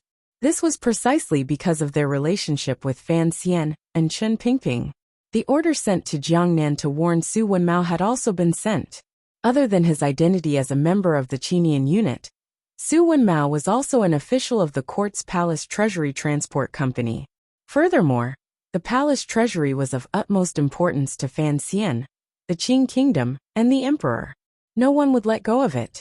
Thus, Su Wenmao could not hide himself or leave Jiangnan and Northmen. Thus, his situation was the most dangerous. Fan Xian could only hope that in these few years, Su Wenmao had already raised enough direct subordinates in the 3 workshops. He also hoped that Ren Boan's brother would remember old friendships. From his side, other than having Dongyi's sword hut send aces into Jiangnan to protect Su Wenmao's life, there was nothing else he could do. The member of the Qinian unit heading to Jiangnan also shouldered an additional mission. He helped Fan Xian bring a message to Xia Qifei and had him choose a day to come to Jingdo during these 2 months. Having the current master of the Ming family come to Jingdo did not mean that Fan Xian had anything important to give to him. Rather, it was Fan Xian's test of him. After all, when Xia Qifei submitted to him, he submitted to the Qing court he represented and the terrifying Overwatch Council. Now that Fan Xian had lost his power and returned to nobility, and the Overwatch Council had been sealed into a pile of mud, who knew if other thoughts would rise to Xia Qifei's heart? The Ming family was important to Jiangnan, and also important to the Cold War between Fan Xian and the emperor. If Xia Qifei thought things through and directly knelt before the throne, what would Fan Xian do? Thus, he had to see just how much loyalty Xia Qifei and the Jiangnan water bandits still had to him. If Xia Qifei had truly forgotten the hard days everyone had spent in Jiangnan, Fan Xian's head lowered slightly. He could only have the Ming family change masters and have Zhaoshang Money House take the lead. Orders were given out one by one. The members of the Qinian unit accepted their orders and left. They did not linger at all. Before long, the lonely and secluded little courtyard was empty. There was only Fan Xian behind the desk and the official in front of him. It appeared particularly quiet. The slightly damp autumn wind blew through the slightly dry air and made the water bucket by the well in the courtyard roll around and make a few noises. Probably no one would have thought that in such an unremarkable courtyard, a young man who had already had all of his official positions taken away and all of his power stripped was giving out order after order with the intention of carrying out a final struggle against the Qing kingdom's powerful national machinery. "Why did you change your name to Hong Yiqing?" Fan Xian asked quietly, as he looked at the last remaining official of the Qinian unit. He used his finger to gently stroke the little knife he had just taken out from his clothes. This subordinate was the one who had discovered in Qingzhou that the Northern Qi Emperor had intended to use the North Sea Blade Workshop to provoke a relationship between Fan Xian and the Qing Emperor. This person had performed a great service in Qingzhou and was also one of the first people Wang Qinian had placed in the 4th Bureau of the Overwatch Council. Fan Xian saw that this person was thinking of Lao Wang and had moved him to his side. He had followed him all the way to Dongyi. The last time Fan Xian had returned to the capital to debrief, he had left him in Jingdo to act as liaison. It was because of this that this person now had the opportunity to face Fan Xian one last time and not worry helplessly in Dongyi. "I heard that in the past, there was a person called Hong Chongqing. He was valiant and righteous and deeply appreciated by you. In the end, he died in the battle to quell a rebellion in Danzhou. You often think about him. I am not talented, but since I have received your great kindness, I want to repay your kindness with my death." "Don't die." Fan Xian sighed. He also thought of Qinghua, who had died under Yin Xiaoyi's arrow. Qinghua had survived the hellish situation of the Navy massacring the island and the water birds eating people. In the end, he had not lived more than 2 years with him. He handed the knife to Hong Yiqing, stared into his eyes, and said word by word, "In the end, I kept you here because I have something important to tell you. You have to listen clearly, don't miss a single word." "Yes, sir."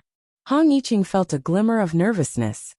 "I've already sent 2 people to Shiliang Road, but Deng Ziyu is still out in the open. The Imperial Court will definitely take him in. Even if he can escape, I need someone to continue the task of the people I've arranged there. You've stayed in Qingzhou for a long time, and are familiar with Shiliang Road. I'll leave this to you. Hong Yiqing was slightly startled. His throat was a little dry, and his face was slightly hot. He had not thought that the director would give him such an important task, as the manager of Shiliang Road. Most importantly, you also have to enter the grasslands, find the king's tent, and find a woman called Songji Xianling. Fan Xian's eyes narrowed. Looking at him, he said each word clearly. Tell her not to worry about Ku He or Dodo. Worry about me first.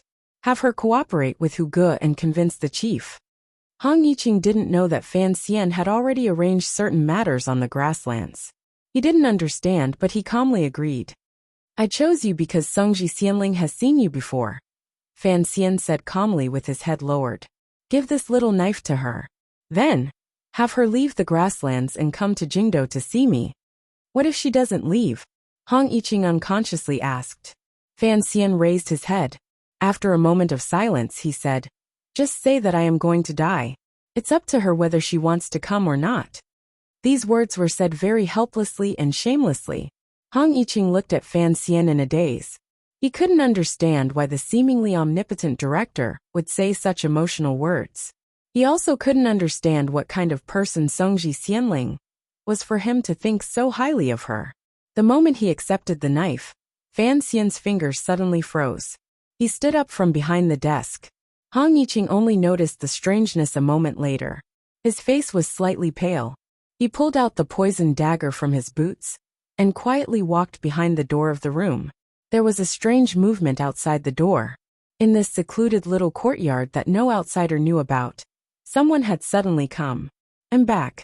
My mind is clear. My mood is very good, very high, very powerful. Chapter 7:12. Soft footsteps rang out in the courtyard outside the door. The sound was very weak, particularly as the market at the end of the alley was still bustling, and would be bustling until dusk. Thus, these weak footsteps were almost drowned out by the faint sounds of bargaining. However, these weak footsteps fell into Fan Xian's ears with unusual clarity. He narrowed his eyes and focused on the movements outside. The middle and ring fingers of his hand unconsciously moved a few times. Only then did he realize that his black dagger had long fallen into the autumn rain in front of the royal palace. He didn't know where it had gone, but he remained calm. He still had full confidence that he could subdue the person outside in one blow. Hong Yiqing gripped his dagger tightly as he carefully and silently squatted behind the door. He held his breath as he watched the approaching figure. The figure strangely walked straight to the door and gently knocked twice. Hearing the rhythmic knocking, Hong Yiqing's expression clearly relaxed. This was because this was the code used by the Qinian team to identify one's identity. Fan Xian did not relax. He was not completely sure whether or not the Qinian unit had been infiltrated by the court, or if they had already made contact with the periphery. After all, from the Dazhou incident in Gao Da's existence, the emperor's attention to intelligence far exceeded Fan Xian's or Chen Pingping's expectations. Furthermore, the internal court must have hidden many loyal people within the Overwatch Council. Otherwise, Yan Bingyun would not have been able to control that sinister courtyard within 7 days. It's me, the figure outside the door said in a raspy voice. It seemed to know that there was someone in the room. Hearing this voice, Hong Yiqing did not recognize who it was. Fan Xian's expression immediately changed. There was joy, sadness, and surprise. The door was pushed open. A middle-aged man with an unfamiliar face, and wearing the clothing of a vegetable farmer commonly seen in the outskirts of Jingdo walked in. Leader Wang. Hong Yiqing lowered his voice and looked in disbelief at the newcomer. From the familiar warm smile in his eyes, he recognized the other person's identity. After all, he had been personally chosen by Wang Qinian to join the unit. He was familiar with Wang Qinian. However, in the hearts of most Overwatch Council officials, Wang Qinian had died 3 years ago because of the Dong Mountain Rebellion. How could he appear alive and well in front of them today? Wang Qinian, in disguise, patted Hong Yiqing on the shoulder. Then he focused and calmed himself. Very seriously, he suppressed his excitement and bowed deeply to Fan Xian, who was standing behind the table. Let's talk another day. There will be a time when we meet again. Let's go do business. Fan Xian smiled and tossed the knife in his hand to Hong Yiqing. At this moment, Hong Yiqing still had an unsettled expression on his face, but he knew that the matter was urgent and did not dare to delay any longer. He bowed to the two of them and headed towards the grassland in the west to find the person called Songji Xianling. Fan Xian walked out from behind the table and stood in front of Wang Qinian. He looked at him quietly for a moment and then hugged him. He patted his back forcefully and then straightened his body. He could easily see the exhaustion that Wang Qinian could not hide even after his disguise. Fan Xian gazed at Wang Qinian. Wang Qinian also gazed at him. The two of them didn't speak for a long time. After a long time, Fan Xian sighed and said, "It's truly been a long time." On the road back to the capital from Dongyi, Wang Qinian had desperately blocked the Overwatch Council's carriages and informed Fan Xian of the shocking news. At that time, the two of them had no time to say or sigh. Fan Xian had risen and rushed straight to Jingdo to save Chen Pingping. Calculating carefully, it had been exactly 8 days since Fan Xian returned to the capital before Wang Qinian once again rushed back to Jingdo. Before that, Wang Qinian had already made a difficult flying journey from Dazhou to the northeast. 2 long journeys had truly exhausted Wang Qinian, who was no longer young. Even though he was one of the wings of the Overwatch Council, he was almost at his limit. Fan Xian helped him to a chair and sat down. After a moment of silence, he said, "Where have you been these years?" Fan Xian knew that he hadn't died. He also knew that under Chen Pingping's arrangements, Wang Qinian and his family, who had escaped Dong Mountain, had all concealed their identities. For the safety of the Wang family, Fan Xian had only investigated briefly before giving up on the job. During these 3 years, Fan Xian often thought of him. He thought of his closest subordinate, the cute old Wang who knew the most of his secrets. "I've actually never left the capital. I've always been by the director's side, always watching over you. It's enough that I know you're doing well." Wang Qinian spoke in a raspy voice. Fan Xian was silent for a long time. He then said, "I came back late." He was talking about the matter of Chen Pingping. Wang Qinian lowered his head and was also silent for a long time. In a low voice he said, "It was I who reported too late." In reality, the two of them had already done their best. However, they were still unable to change what had already happened. A faint sense of sorrow and self-blame filled the room. "How is the family?" "Yes, the court shouldn't be able to find out." "That's good. Come back to my side." "Okay." After this extremely natural reply, Fan Xian's heart, which had been cold for a long time, warmed a rare sliver. In a quiet voice he asked, "I had you follow the group to Dongyi. Why did you come back?" "The 4,500 Black Knights have entered Dongyi territory. One of them should be heading toward 10 Family Village right now. The matter the director gave me has been completed, so I rushed back. I was only delayed for 2 days, so it has slowed down a bit," Wang Qinian said. Jingge, the old man from the 7th Bureau, and Zhong Jue are all on that road. The most powerful force the director left behind is gathering in 10 Family Village. Fan Xian was silent for a moment. He then smiled with a complicated expression. Who would have thought that the matter of 10 Family Village would not be able to hide from him? If the director wants to know something, he will eventually know, Wang Qinian said. "Let's not talk about this anymore." Fan Xian sighed. "With you at my side, many things are much easier to do. At least like today, I wouldn't have to waste 7 days to get out of that net." After exchanging a few words, Wang Qinian clearly understood what had happened in Jingdo recently. He couldn't help but faintly sigh. If the Overwatch Council was still in my hands, it would be much easier to do things. Other than the Qinian unit, the only people Fan Xian could truly trust and use were his trusted subordinates all over the world. However, the headquarters of the Overwatch Council was gradually beginning to fall apart, particularly with Yan Bingyun and his son controlling the 4th Bureau for generations. If this went on, Fan Xian and his group of old officials' influence in the council would probably grow weaker and weaker. After all, this world is still the emperor's. Even if at the beginning, the officials of the council felt heartache for the director's misfortune, as time went on, they had to accept this reality. Loyalty to the emperor and patriotism. The corners of Fan Xian's lips twitched slightly. He would only show his disdain for royal power in front of a small number of people. How many people would dare to directly oppose that chair? Sir Yan is not that kind of person, Wang Qinian said in a raspy voice. Wang Qinian said in a hoarse voice. The Lord Yan in this sentence was naturally Yan Ruahai. I don't understand what Yan Bingyan is thinking. The director has instructions for him, Fan Xian said with his eyes slightly closed. Fan Xian closed his eyes slightly and said, the director does not want the world to bleed because of him. Furthermore, he is doing everything he can to ensure the continuation of the power in my hands, and severing me from him. If I perform as well as he thinks, in a few years, I will rise again. At that time, perhaps the emperor will also be old. Yes, this was Chen Pingping's wish. The outward appearance of this wish was in line with Yan Bingyan's attitude of putting the world first. Thus, Yan Bingyan steadily and stubbornly followed Chen Pingping's plans. What followed would depend on Fan Xian's attitude.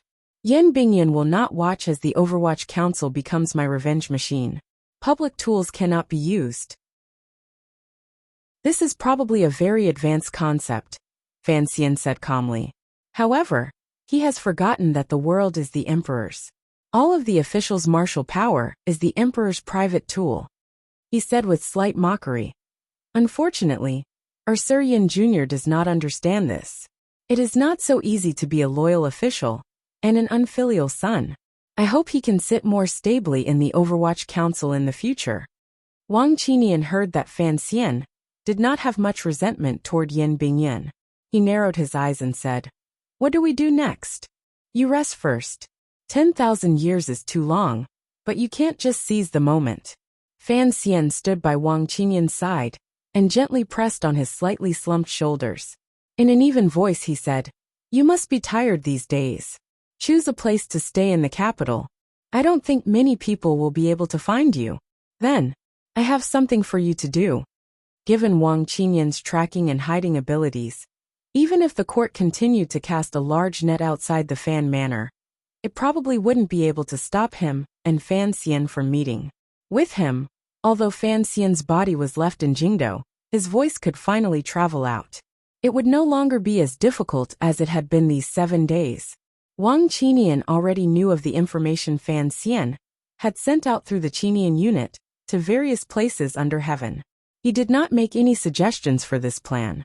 He was just not sure if Fan Xian wanted to reveal his cards here, or if he was just passively carrying out a defense, hiding his power outside Jingdo, and waiting for a suitable opportunity to explode out. I hope Ziyue can come out of Shiliang alive. Fan Xian's brows were slightly melancholic. I had originally planned on having him return to Northern Qi to do this. However, I have always been worried. After all, even if they are willing to follow me, it is because I am a Qing person. Perhaps in their eyes, I am a member of the royal family. Thus, even when facing the emperor, they can be confident. However, if it is Northern Qi, he raised his head and looked at Wang Qinian. If I wanted to take you with me to commit treason, would you come with me? Wang Qinian smiled bitterly and stood up. Haven't I done a lot of these things in the past few years? Even if you want to take me into the dirt, I can only go. Fan Xian smiled and said, thus, I will only be at ease if you do this. The two of them left the small courtyard one after the other. It was destined that no one would come to this courtyard for a very long time, after spending 120 taels of silver on it. Only the lonely raindrops and the lonely cobwebs would accompany the smooth paper and the cold ink. A large hat covered Fan Xian's head. Following the muddy road in the market, he followed Wang Qinian's figure from a distance. He only relaxed when he finally lost him. For one, it was to confirm that there were no ambushes outside the little courtyard. For another, it was to calm his heart. If even he and Wang Qinian had lost him, who in Jingdo could follow him? After finishing all of this, Fan Xian's mood relaxed a little.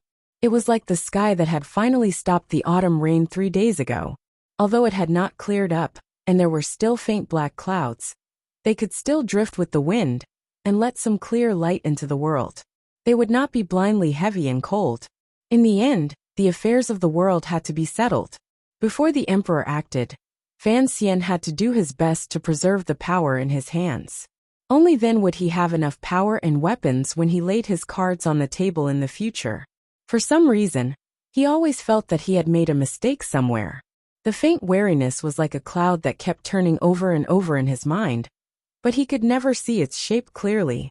Leaving the market behind him, and the bustling, ordinary and harsh sounds of the marketplace behind him, Fan Xian followed the Jingdo city gates, and the radial street that led toward the royal palace toward the south of the city. The matter had already been completed. The people of the Qinian unit had collectively left Jingdo. He didn't need to worry about anything. Even being under house arrest in the manor was not an unbearable pain. However, he had to pass the royal palace on the way. Passing the royal palace in the distance, Fan Xian couldn't stop the pain. He forced himself not to think about the scenes from a few days ago.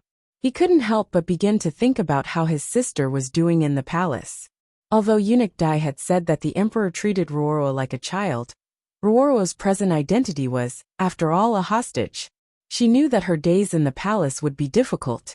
This was the emperor's light brush stroke, but it directly tore apart the picture scroll that Fan Xian had worked so hard to paint. It was impossible for Fan Xian to leave Jingdo. It was all because of this. It was raining. Fan Xian lowered his head slightly and let his clothes and hat cover the fine raindrops. Silently, he left under the gaze of the royal palace. This place was strictly guarded. There were not many people on the streets, but he could hear a few curses about the weather. Presumably, the continuous autumn rain had only stopped for 2 days and had fallen again. This made the people of Jingdo very dissatisfied. There were times when dissatisfaction turned into numbness from habit. The rain was not heavy. Fan Xian walked silently toward the manor, like a prisoner forced into prison. There was truly nothing he could do. As he walked, he thought. He compared the person in the royal palace to himself in all aspects. In the end, he placed his thoughts on the hemp-clothed ascetic monks. From the moment Chun Pingping returned to the capital to his imprisonment to Fan Xian's charge into the execution field, the hemp-clothed ascetic monks had suddenly appeared in the royal palace, the Overwatch Council, and the execution field. Although these ascetic monks were powerful, it was not enough to make Fan Xian's heart tremble. However, he did not understand. Furthermore, because of these ascetic monks, he thought of the illusory temple that Fan Xian knew existed. The Qing kingdom had always maintained a respectful distance from the path of the gods. It was not like northern Qi, where Tianidao permeated the officialdom and people. Particularly after the appearance of the powerful emperor, the status of the Qing temple in the Qing kingdom's life took a sudden turn for the worse. It completely became an accessory and decoration. The small number of Qing temple ascetic monks, scattered throughout the world, became an object forgotten by people. Why had these forgotten people appeared in Jingdo, by the emperor's side? Did the emperor already have complete control of the Qing temple? However, the great priest of the Qing temple had died strangely. The second priest, Great Master San Shi, had died hopelessly. More than half of the priests of the Qing temple on Dong Mountain had died to the emperor's anger. Why had these ascetic monks of the Qing temple completely fallen to the emperor's side? Was it truly as Chun Pingping had said? He had faintly guessed that the emperor back then had truly come into contact with the will of the temple? Was it because of this that these ascetic monks did not hold a grudge of many years, and stood by the emperor's side to help him shine in this world? The rain did not grow heavier. There were opportunities in heaven and earth. When Fan Xian shook off his thoughts from the fine rain, and unconsciously raised his head, he saw the Qing temple not far in front of him. It was the Qing temple, completely black with hidden green eaves, by the desolate and quiet side of the street, receiving the rain from the heavens, and not stirring up a speck of dust. It had long walls on the outside and a round tower inside. Fan Xian stared in a daze at this delicate and pretty building. He didn't know what to feel. In this temple, he had once brushed shoulders with the emperor. He had once seen a girl who loved to nibble on chicken legs under the curtains. He had also carefully studied the strange murals painted under the eaves. However, he had never understood any of the things he truly wanted to understand. He should have returned to his manor. At this moment, he unconsciously walked up the steps. Passing through the rarely closed temple door, he walked directly into the temple. Under the accompaniment of the fine autumn rain, he slowly walked through the temple. The tiredness and resentment these days had miraculously lessened. He didn't know if it was the wondrous atmosphere of the Qing temple itself, or if it was the quiet space. It was so quiet that it made one lazy to think. Very naturally, he walked to the back of the temple. Fan Xian's figure suddenly froze. He saw an ascetic monk wearing hemp clothing and a straw hat looking at him with furrowed brows at the door of the small building in the back of the temple. Fan Xian wanted to retreat, but the ascetic monk opened his mouth. The moment he opened his mouth, it was filled with admiration. His hands pressed together toward the raindrops in the sky. He sighed and said, "The will of heaven has its own encounters. Master Fan, we have always wanted to go find you. Unexpectedly you have come." Having his true identity seen through, Fan Xian's expression did not change. Calmly, he looked at the ascetic monk and quietly said, "You? Why are you looking for me?" The ascetic monk held a bell in his right hand. He gently rang it. The clear sound of the bell quickly pierced through the fine rain and spread throughout the entire Qing temple. Just like the first time Fan Xian had come to the Qing temple, there was no incense burning in the temple. Other than tourists from various provinces, probably no one wanted to come here. Thus, the Qing temple was still quiet. The clear sound of the bell did not cause any unusual movement.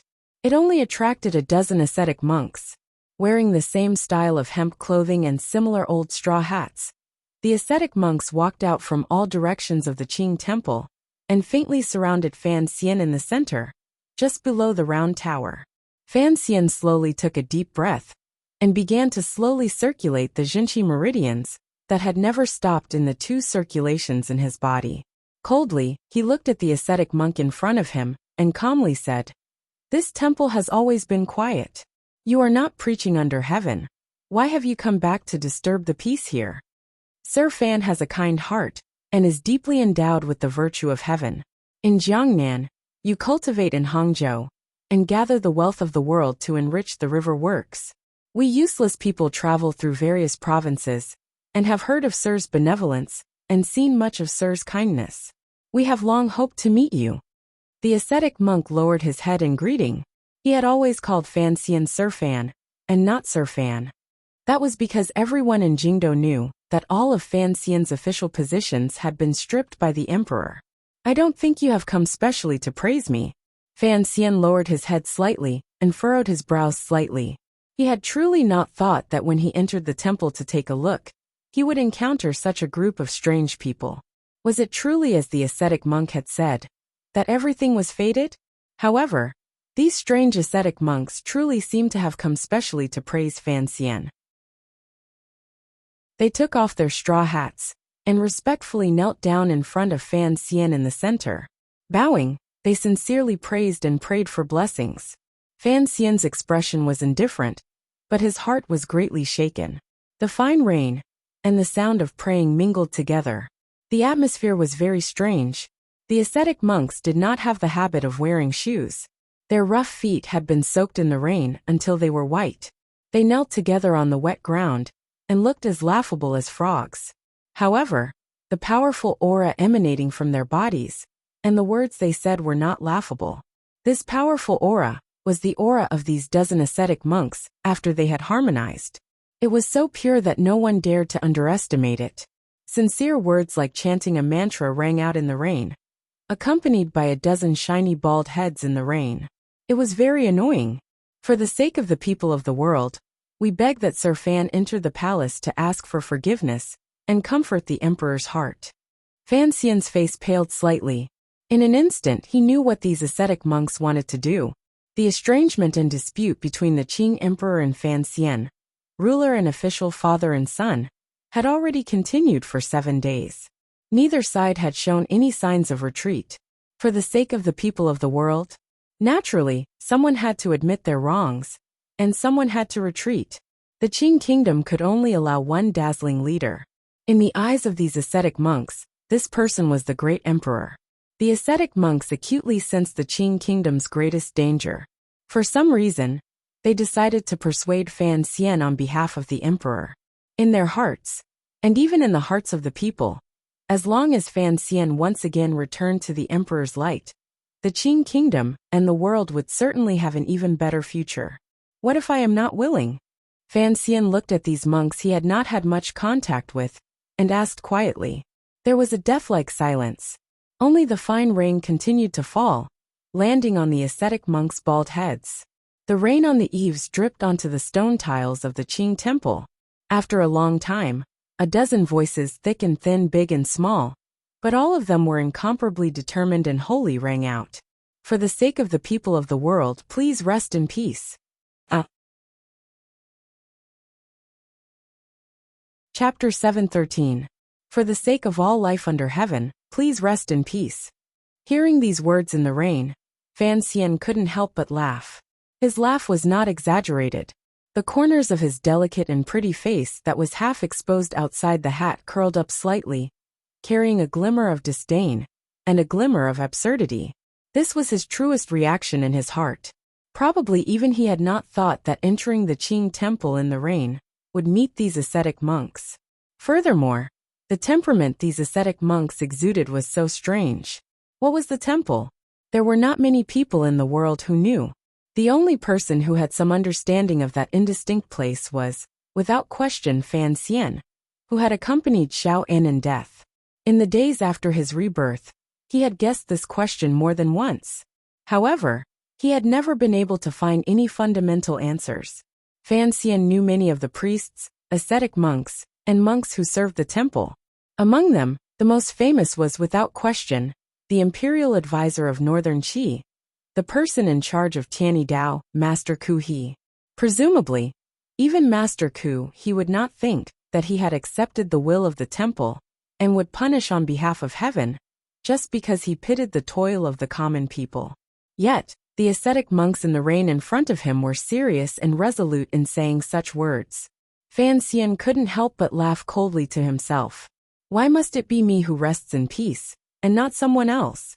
Fan Xian slowly withdrew the smile on his face. Looking at the ascetic monks around him, he calmly asked, if there is a God in the world, presumably in his eyes, all life is equal.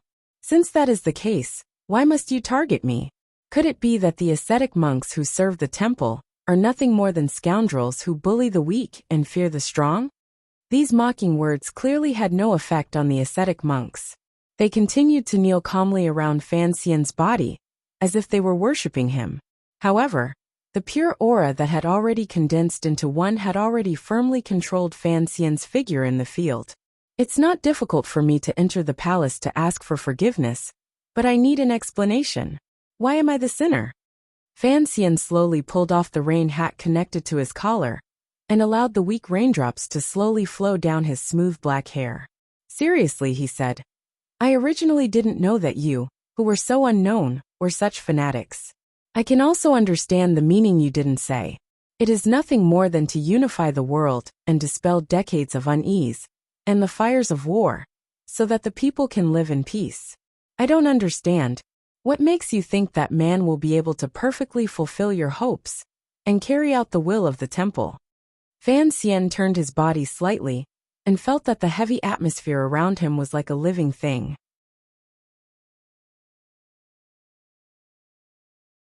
The matter of Uncle Wu Zhu being injured and the arrival of the emissary of the temple were things he only learned later. After a long time, he could only vaguely find this far. At least, it proved that the emperor had certainly reached some kind of agreement with the emissary from the temple through the great priest of the Qing temple. In the 5th year of the Qing calendar, the emperor hoped to use his illegitimate child as bait to lure the temple envoy and Uncle Wu Zhu into mutual destruction. However, he did not achieve his goal. In order to bury this matter and not let Fan Xian know of it, the great priest had to die.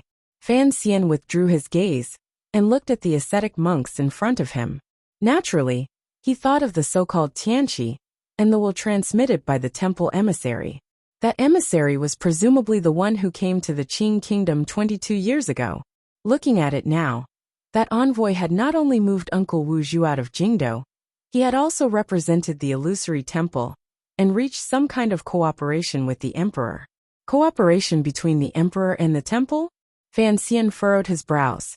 The first time they worked together, they killed Yi Qingmei. The second time they worked together, they almost killed Uncle Wu Zhu. Everything was actually already very clear. The only thing he didn't understand was why the temple, which ostensibly did not interfere in worldly affairs, would make such a choice in the human world. The ascetic monks surrounding Fan Xian in the Qing temple were all rather old. Over 20 years ago, they had already learned of the temple's will. In their wild joy, they had loyally thrown themselves into the ranks of the Qing emperor's service. During these 20 years, they had walked among the people, spreading what should be good teachings. They ate one mouthful at a time, drank one ladle at a time, and lived a hard but peaceful life. At the same time, presumably, they were also acting as secret agents for the emperor. Dongyi had submitted. The civil strife had been quelled.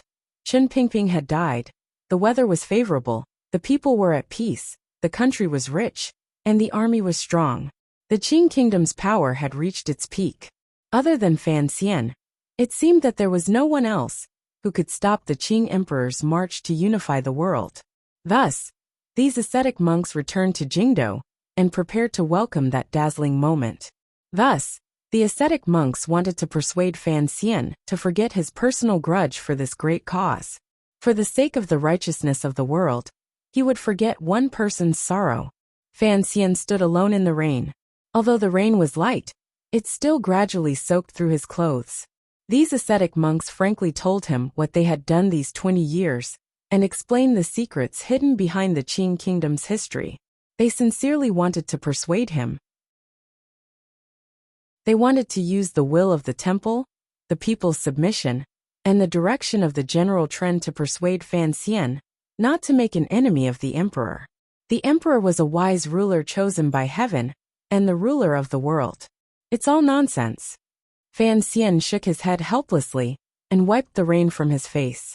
Looking at the ascetic monks around him who were pleading with him, he said, "What exactly does this have to do with me?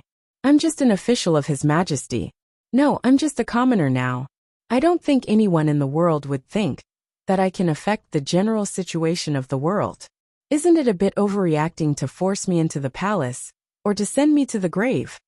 The ascetic monks met each other's eyes and saw the caution and determination in each other's eyes. They did not believe Fan Xian's words.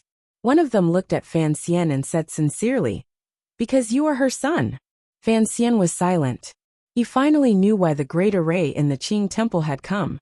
If the ascetic monks in the Qing temple served the temple loyally and saw the emperor as a leader chosen by heaven, then, without question, Yi Qingmei, the young girl who had escaped the temple and stolen many things from the temple, was their greatest enemy. Perhaps these ascetic monks did not know the inside story, and did not need to know. They only needed the temple emissary from 20 years ago to determine the nature of Yi Qingmei's actions, for them to be deeply afraid of the woman who dared to look down on the temple. This kind of fear continued until 20 years later, when it extended to Fan Xian. "If you kill me, what will the emperor think?" Fan Xian smiled and said, "I think he must be very unwilling to see his son die in the hands of you swindlers. I am very worried for you."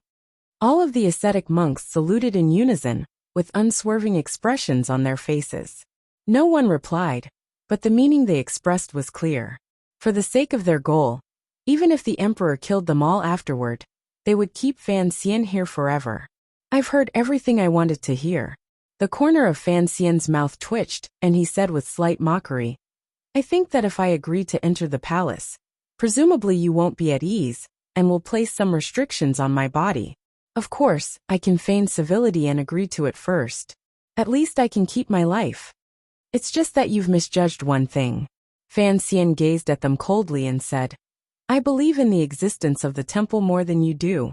It is precisely because of this that my legs will not weaken the moment I hear the name of the temple and kneel in the rain like you." An ascetic monk sighed deeply and said, bemoaning the state of the universe and pitying the fate of mankind, People are born in this world and must always be fearful. The emperor once said these words to me. Fan Xian lowered his head slightly, and thought to himself that it was clear that the emperor did not fear anything. The temple? Emissary? These existences that mortals saw as illusory and terrifying, were probably nothing more than a kind of power that could be used in the emperor's eyes. Respect the heavens and the earth, but you cannot respect the will of others, Fan Xian said. Concerning this point, you should learn from Master Kuhi. The ascetic monks were slightly surprised. They did not understand what these words meant. However, they saw Fan Xian, surrounded in the center, float up. Fan Xian floated up in the fine autumn rain. The cloth robes on his body were slowly held up by Jinqi. Like a heartless bird, with a sudden sound, he swept toward the outskirts of the Qing temple. Without any warning, it was as if Fan Xian's body was being pulled by an invisible long rope and floated toward the main doors of the Qing temple with astonishing speed. His speed in the air was incomparably fast, and his movements were particularly gentle. He moved through the rain like a swallow, rolling and floating away in the wind and rain. However, his body had only swept out 50 feet when he felt an incomparably thick wall of air pouncing toward him. The moment Fan Xian made his move, a dozen ascetic monks moved at the same time. One ascetic monk put his arm around another ascetic monk's shoulder. With a muffled grunt, he tossed the companion beside him out. 6 or 7 consecutive movements were executed smoothly. It was as if their minds had long been connected. These movements did not show any signs of being sluggish or out of place. The ascetic monks' formation was an irregular circle. At this moment they were tossed together. 7 people were quickly tossed toward the main doors of the Qing temple. In the air, their hands did not leave, causing the ascetic monks below to move at the same time. It was like a wave. The irregular circle formed by a dozen ascetic monks instantly became one. It flipped in the drizzling air and rose into the air. Using the wave-like aura, it leaped over Fan Xian's rapidly flying figure, and once again trapped him in the circle. A circle flipped in the air, and then landed on the ground. It was still a circle. Fan Xian was still in the center of the circle. After a moment, the rain continued to fall. The situation did not seem to have changed at all, other than everyone moving about 70 feet toward the main doors of the Qing temple. The ascetic monks did not give Fan Xian any chance to attack first. They chanted in unison. Countless pairs of powerful Jinqi and determined palms slammed toward Fan Xian's body. No one knew what secret method the ascetic monks practiced to be able to connect their minds and perfectly merge their true power together. The countless palms slammed forward like a shining god. In an instant, countless pairs of divine hands appeared. Indifferently and mercilessly, they wanted to eliminate the demon in front of them. All of the space around Fan Xian was covered by the shadows of palms that blocked out the sky and the rain. It was like a large net falling down. It was impossible to see any gaps. This was the so-called beauty of harmony. When beautiful to the extreme, it was dangerous to the extreme. The wall of qi crashed toward him. Fan Xian forcefully twisted his body in the air. He forcefully absorbed the flow of air around him that he could feel from every inch of his skin. He forcefully circulated 2 great circulations. His body was forced to land on the ground, but the tip of his foot touched the wet ground. Tyrannical Jinqi gathered in his fist. He threw a punch toward the most powerful point in the thick wall of qi.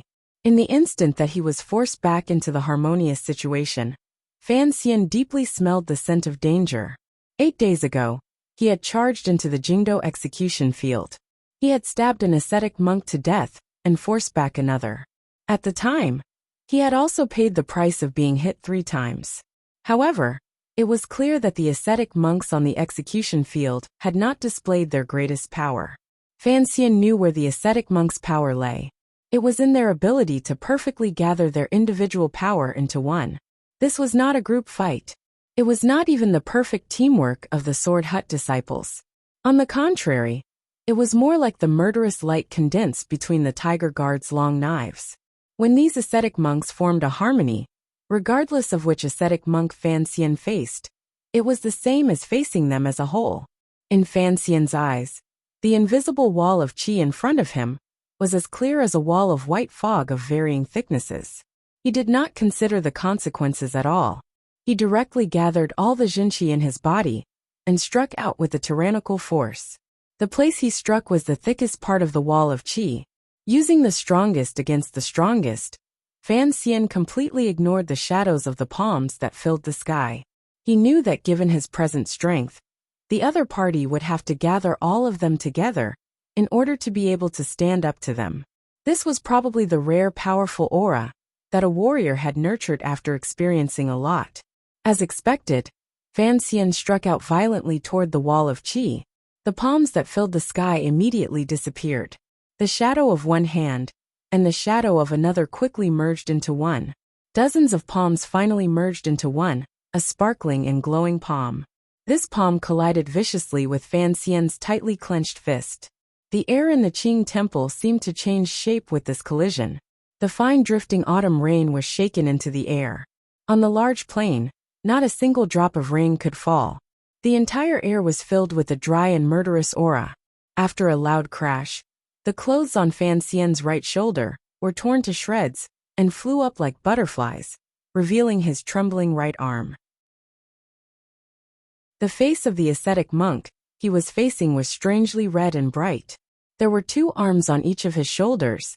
A dozen ascetic monks were endlessly channeling jinqi into his body along this bridge of qi to help him resist Fan Xian's tyrannical punch.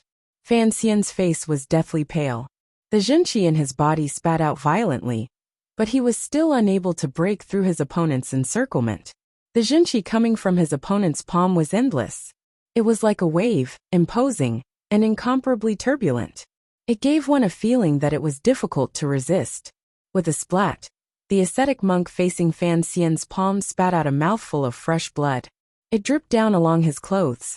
However, the ascetic monk's face grew redder and brighter.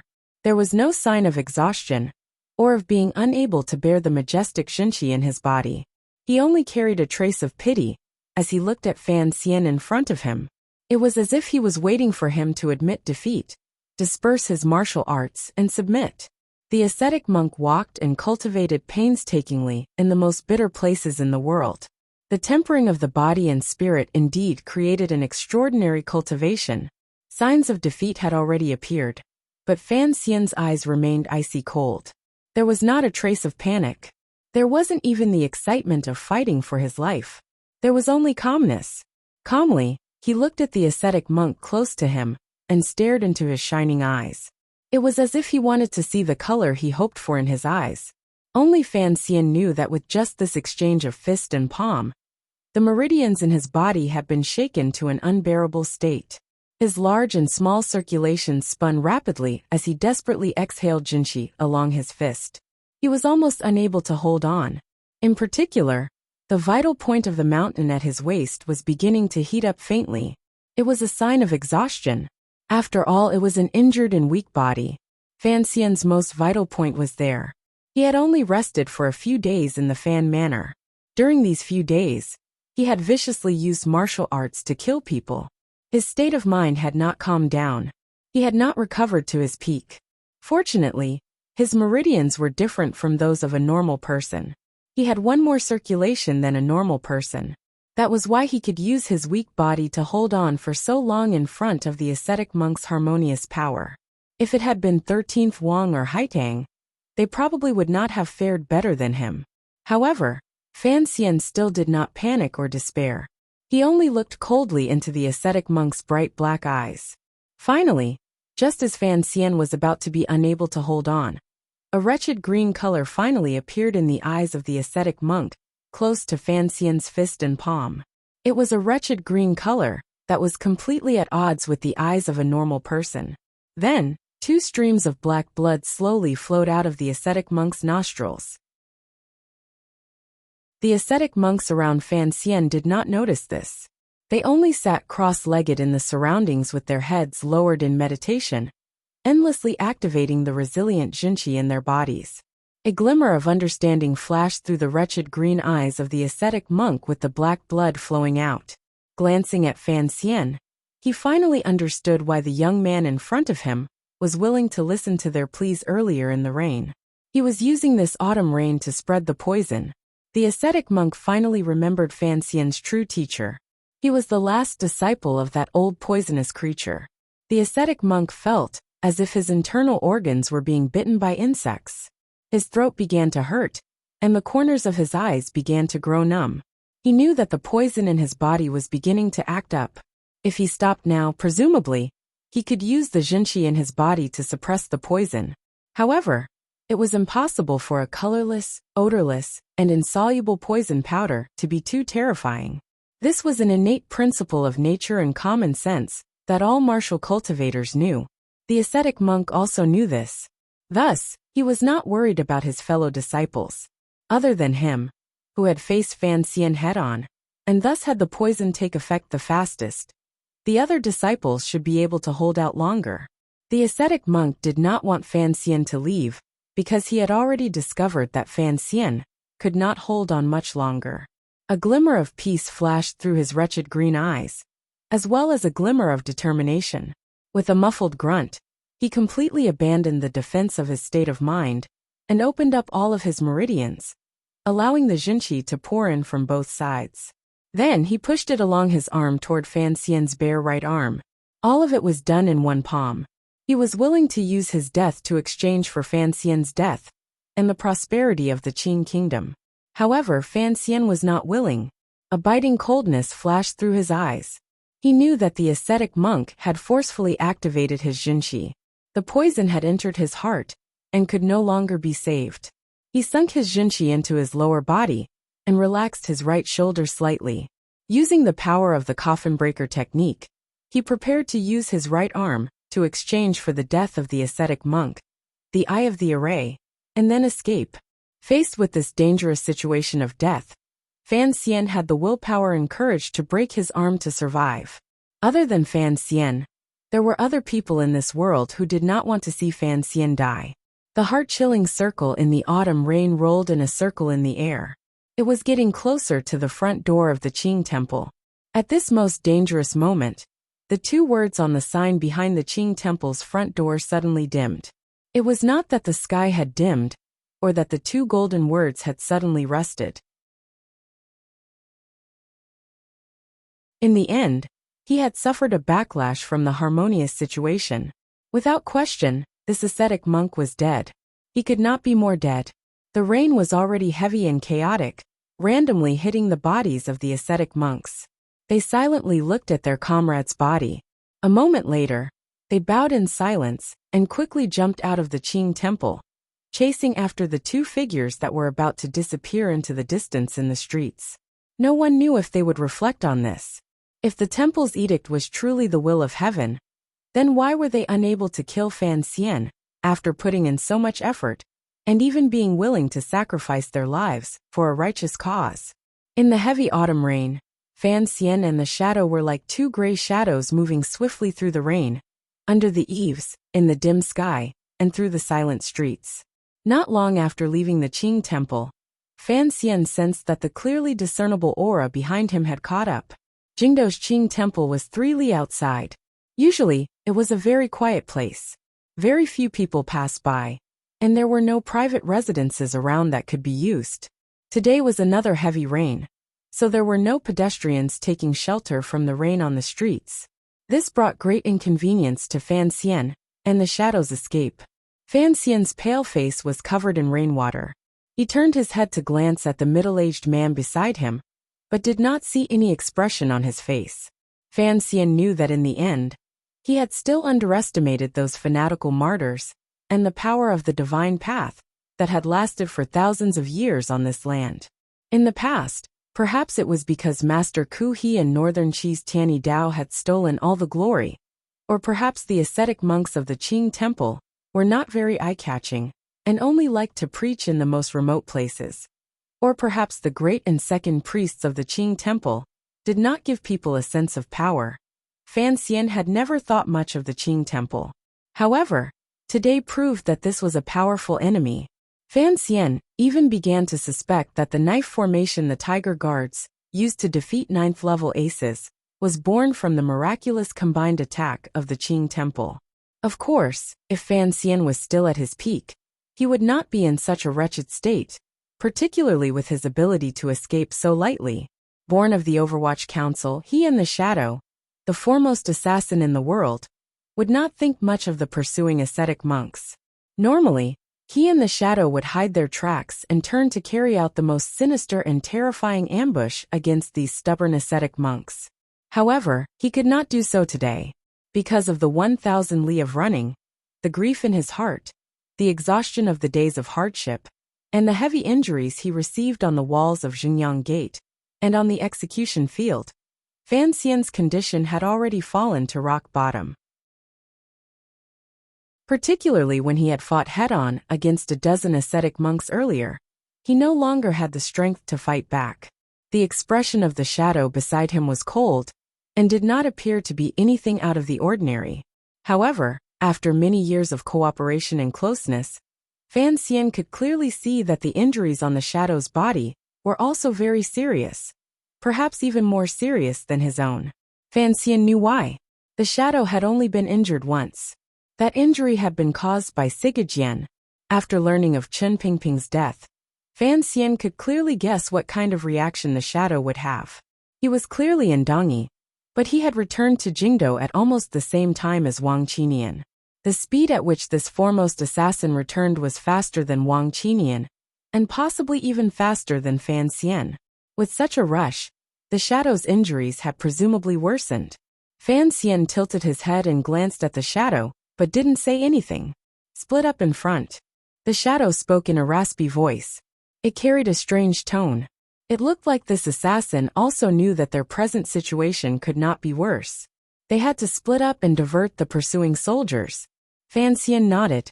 He knew that if they split up now, the two of them would meet again soon. At the end of the street, the Shadow suddenly passed into a small alley. Perhaps in a moment, he would become a wretched merchant hiding from the rain under the eaves. However, before he left, he coldly said something that made Fan Xian's heart sink. His mouth began to taste bitter. When you are going to kill him, shout for me.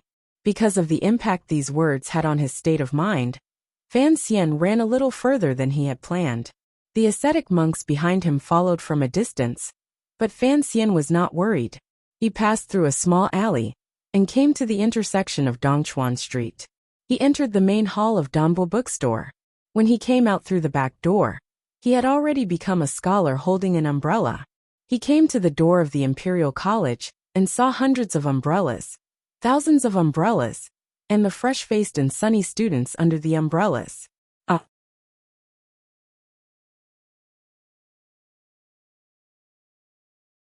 In the end, it was sold at a fair price by the Fan Manners Danbo bookstore.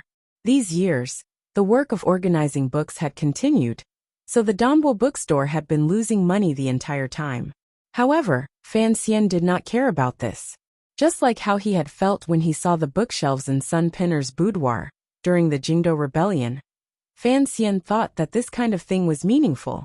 Since it was meaningful, he would continue to do it. He stood quietly by the screen wall and looked at the movement in the room. He was comforted to find that although the emperor had beaten him into a commoner, the Imperial College teachers and students who had followed him for a number of years had not been implicated. Furthermore, the work of editing books continued and had not been affected. A glimmer of warmth rose in Fan Xian's heart. He gazed into the room and smiled. Before the Imperial College teachers discovered him, he turned and left the familiar courtyard.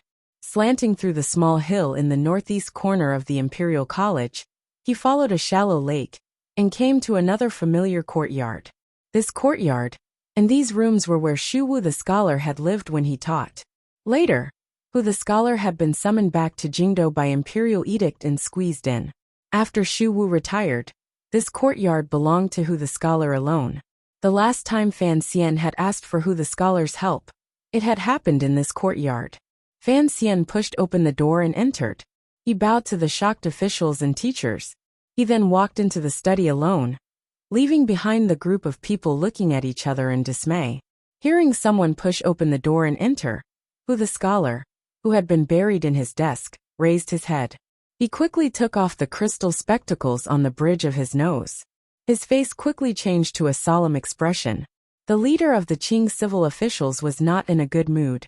Given his identity, who dared to barge in without summoning him? However, he saw a face he had never expected. After pausing for a moment, a trace of bitterness rose to the scholar's face. This is truly shocking. Fan Xian had actually not expected who the scholar to be in the room. He had been busy in Dongyi for a long time. He had somewhat forgotten his duties for the court meetings and the Hall of Governmental Affairs. He was also not sure whether or not this scholar would be at the Imperial College. However, he did have some things he wanted to talk about with someone. Since he had come to the Imperial College, he had to find this person. In court, the only person who could come into private contact with Fan Xian and not worry about being angrily dismissed by the emperor was probably this who the scholar. Some things happened today. I am not in a good mood, so I came to find you to chat. As Fan Xian spoke, he walked in the direction of the desk. The umbrella in his hand dripped water all the way. The scholar furrowed his brows and pointed. Only then did he understand. Smiling, he placed the umbrella behind the door. Without a trace of politeness, he picked up the cup of warm tea on the table and took a few sips, warming his body that had been soaked through by the rain and ice in the Qing temple. How come you are so down and out and pitiful? Looking at the dripping Fan Xian snatching the hot tea to drink, the scholar couldn't resist laughing. However, the smile disappeared as soon as it appeared. He found that this joke could easily be extended to other meanings. As expected, Fan Xian very naturally followed along with this topic and said, I am just a commoner now. To be able to drink the hot tea on the scholar's table, I have to treasure the opportunity. After these words were said, the quiet room immediately became silent. Neither of them spoke. Instead, they sank into their own thoughts. The scholar thought Fan Xian had come specifically to find him, so he had no choice but to be cautious. Each word and each action had to be carefully thought out before they could be expressed. After a long time, the scholar looked at him and said, Why did you want to come out for a walk today? A strange smile rose to the corners of Fan Xian's lips. His voice was slightly cold. Has the palace ordered me to be confined? The scholar smiled. Fan Xian continued warmly. Since there isn't, why can't I come out for a walk? In particular, His Majesty has stripped me of all my duties. But what is very wonderful is that he has left me a teaching position at the Imperial College that has no rank or rank. My coming to the Imperial College today can be considered to be considerate of His Majesty's wishes, to show that this commoner has no resentment. There was resentment in his words. If a normal official had said such words in front of the scholar would certainly have harshly reprimanded them. Facing Fan Xian, he could only maintain his silence. Of course, the atmosphere of this conversation was completely different from the conversation in the spring rain. After all, although Fan Xian's words were fearless at that time, they were fearless with the emperor's permission. The scholar could still join in the fun. Now the emperor had withdrawn this permission. The scholar's response was particularly difficult. He paused for a moment, and then looked at Fan Xian. Seriously, he said, I am not very clear about your thoughts. Yesterday, when I entered the palace, I had a conversation with the emperor. When it came to the matter of the Fan Manor, the emperor had a comment about you. Fan Xian slowly raised his head and didn't ask. The calmness in his eyes did not match the confusion in his heart. Everything about Enji is good. It is just that his personality is too direct and stubborn. The scholar glanced at him and took the teacup from his hand. Leaning slightly, he went to refill the tea on the little stove at the side. The scholar had his back to Fan Xian. His voice was flat and indifferent. Quietly he said, direct and stubborn. It looks like the emperor understands you and is considerate of you. No matter how big a mistake, it can be washed away with these words. This is a problem of personality, not a problem of natural disposition. You have to understand the emperor's painstaking efforts. Painstaking efforts? Fan Xian's brows slowly furrowed. They were beautifully furrowed and cold. He understood what the scholar's words represented. The man in the palace still had 30% hope and 30% tolerance for his illegitimate child. How much of the remaining 40% was anger, and how much was fear? No one could say for sure. Who the scholar turned his body and placed the teacup in front of Fan Xian. Looking into his eyes, he said seriously, direct and stubborn, "This is a person of character. The emperor likes true lovers like you. It is not that the emperor cannot forgive you for the mistakes you have made these days. What is important is that you know where you went wrong, and let the emperor know that you know your mistakes." Fan Xian sat silently in the chair. He knew that Hu the scholar had misjudged his intentions for coming today. However, it was impossible for the two of them to speak openly like they did in the past. He was not stupid enough to argue back. He only unconsciously and slowly said, "Where did I go wrong?" "You know where it is. You need to show your attitude." Hu the scholar's brows furrowed.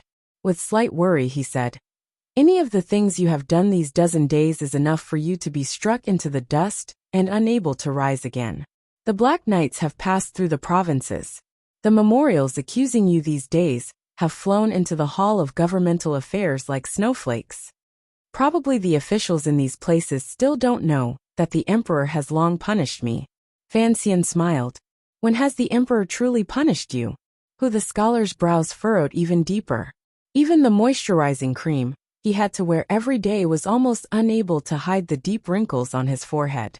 He looked at Fan Xian with a slightly disappointed gaze and said heavily, "If you truly want to be punished according to Qing law, even if you have entered the body of the 8 deliberations, how many heads do you have to chop off? Can it offset these?" Hu the scholar looked at the silent young man in front of him.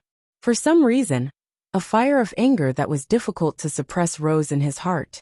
Lowering his voice, he scolded, "Don't you understand that the emperor has already been sufficiently lenient toward you?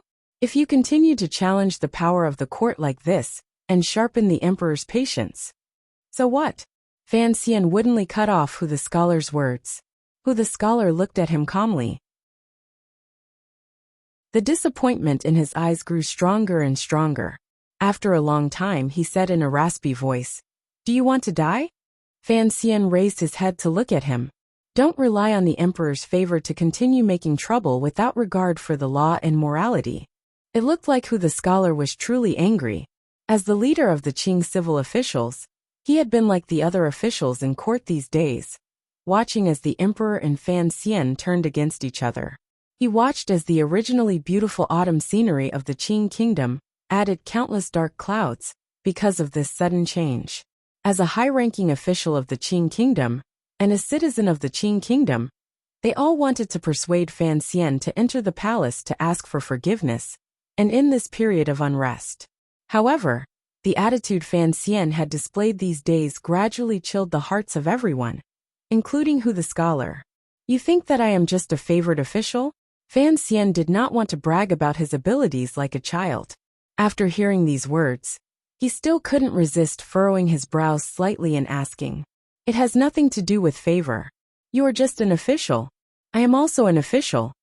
Hu the scholar forcefully suppressed his anger and faintly said, "You and I are both the emperor's officials. Perhaps you think that the emperor does not treat you well. Think about it carefully. Since the founding of the country, which official has received such favor and trust from you? You have clearly seen the history of the country these years. You should know that the emperor has already shown you the greatest degree of tolerance and patience. Don't be blinded by your power. In the end, your power was bestowed upon you by the emperor. It's not that the emperor can't do anything about your ruthlessness these days. It's just that he doesn't want to, can't bear to, and doesn't want to make those decisions.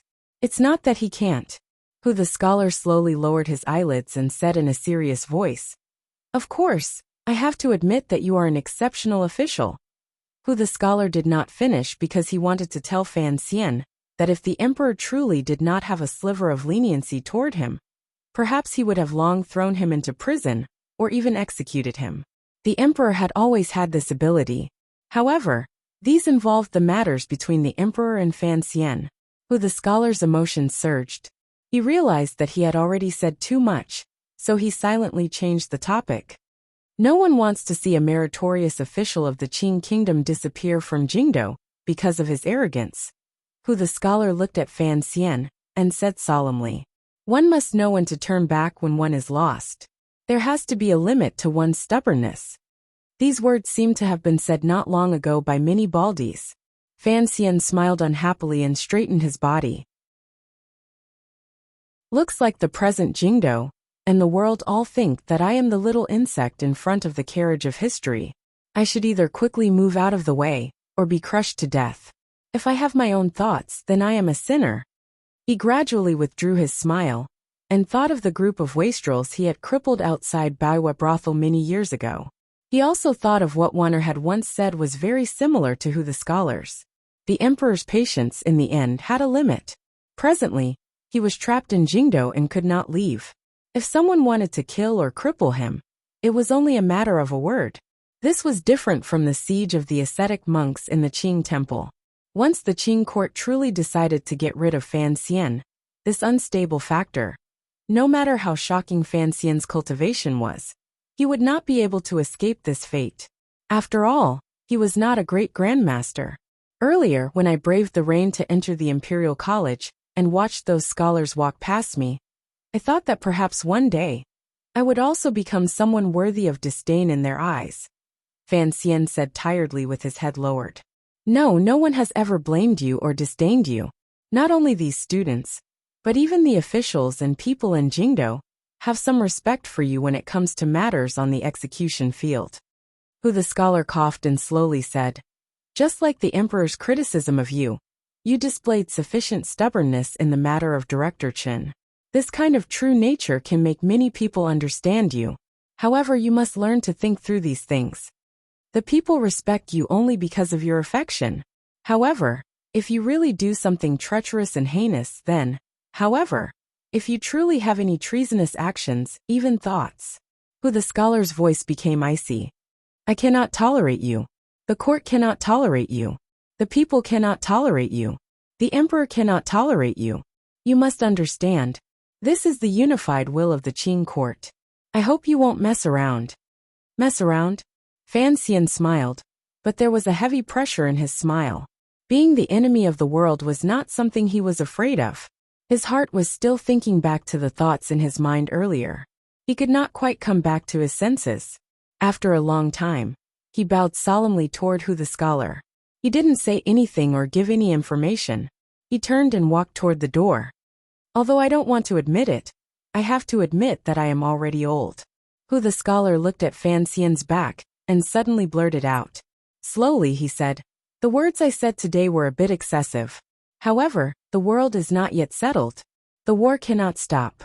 For the officials in court, and for the people under heaven, I hope you can think more. Hu the scholar spoke from the bottom of his heart. He had been the emperor's purposeful choice to be the next prime minister. Following the changes in the situation in court, his prospects had become blurry. In order to oppose Fan Xian, the emperor had raised up He Zongwei. Sir, he understood the emperor's heart and was skilled in government affairs. He was experienced and mature. It was impossible to find a single mistake. Now that Fan Xian's power had declined, He Zongwei had naturally secured his position in the Hall of Governmental Affairs. He had the emperor's trust and was popular for a time, faintly suppressing the Hu faction's limelight. Even if Hu the scholar did not care for power and position, he would probably still sigh in his heart. His urging of Fan Xian was probably because he needed a familiar helper in court. Of course, the most fundamental reason was just as he had said earlier. The Qing kingdom, whose sharpness pointed at the world, needed a stable court and a harmonious society. Each day Fan Xian did not lower his head to the emperor. The Qing kingdom would not be at peace. Unless Fan Xian died. In reality, in the Qing court and in the streets, not many people wanted Sir Fan Jr., who had just accomplished a great deed, to die like this.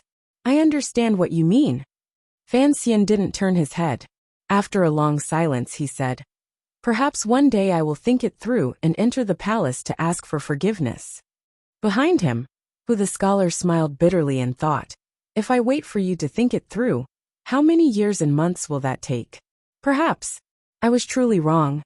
Fan Xian's figure at the door was very tired. He quietly muttered to himself in a slightly raspy voice. When these words landed in Hu the scholar's ears, it made his heart warm. His brows slowly furrowed.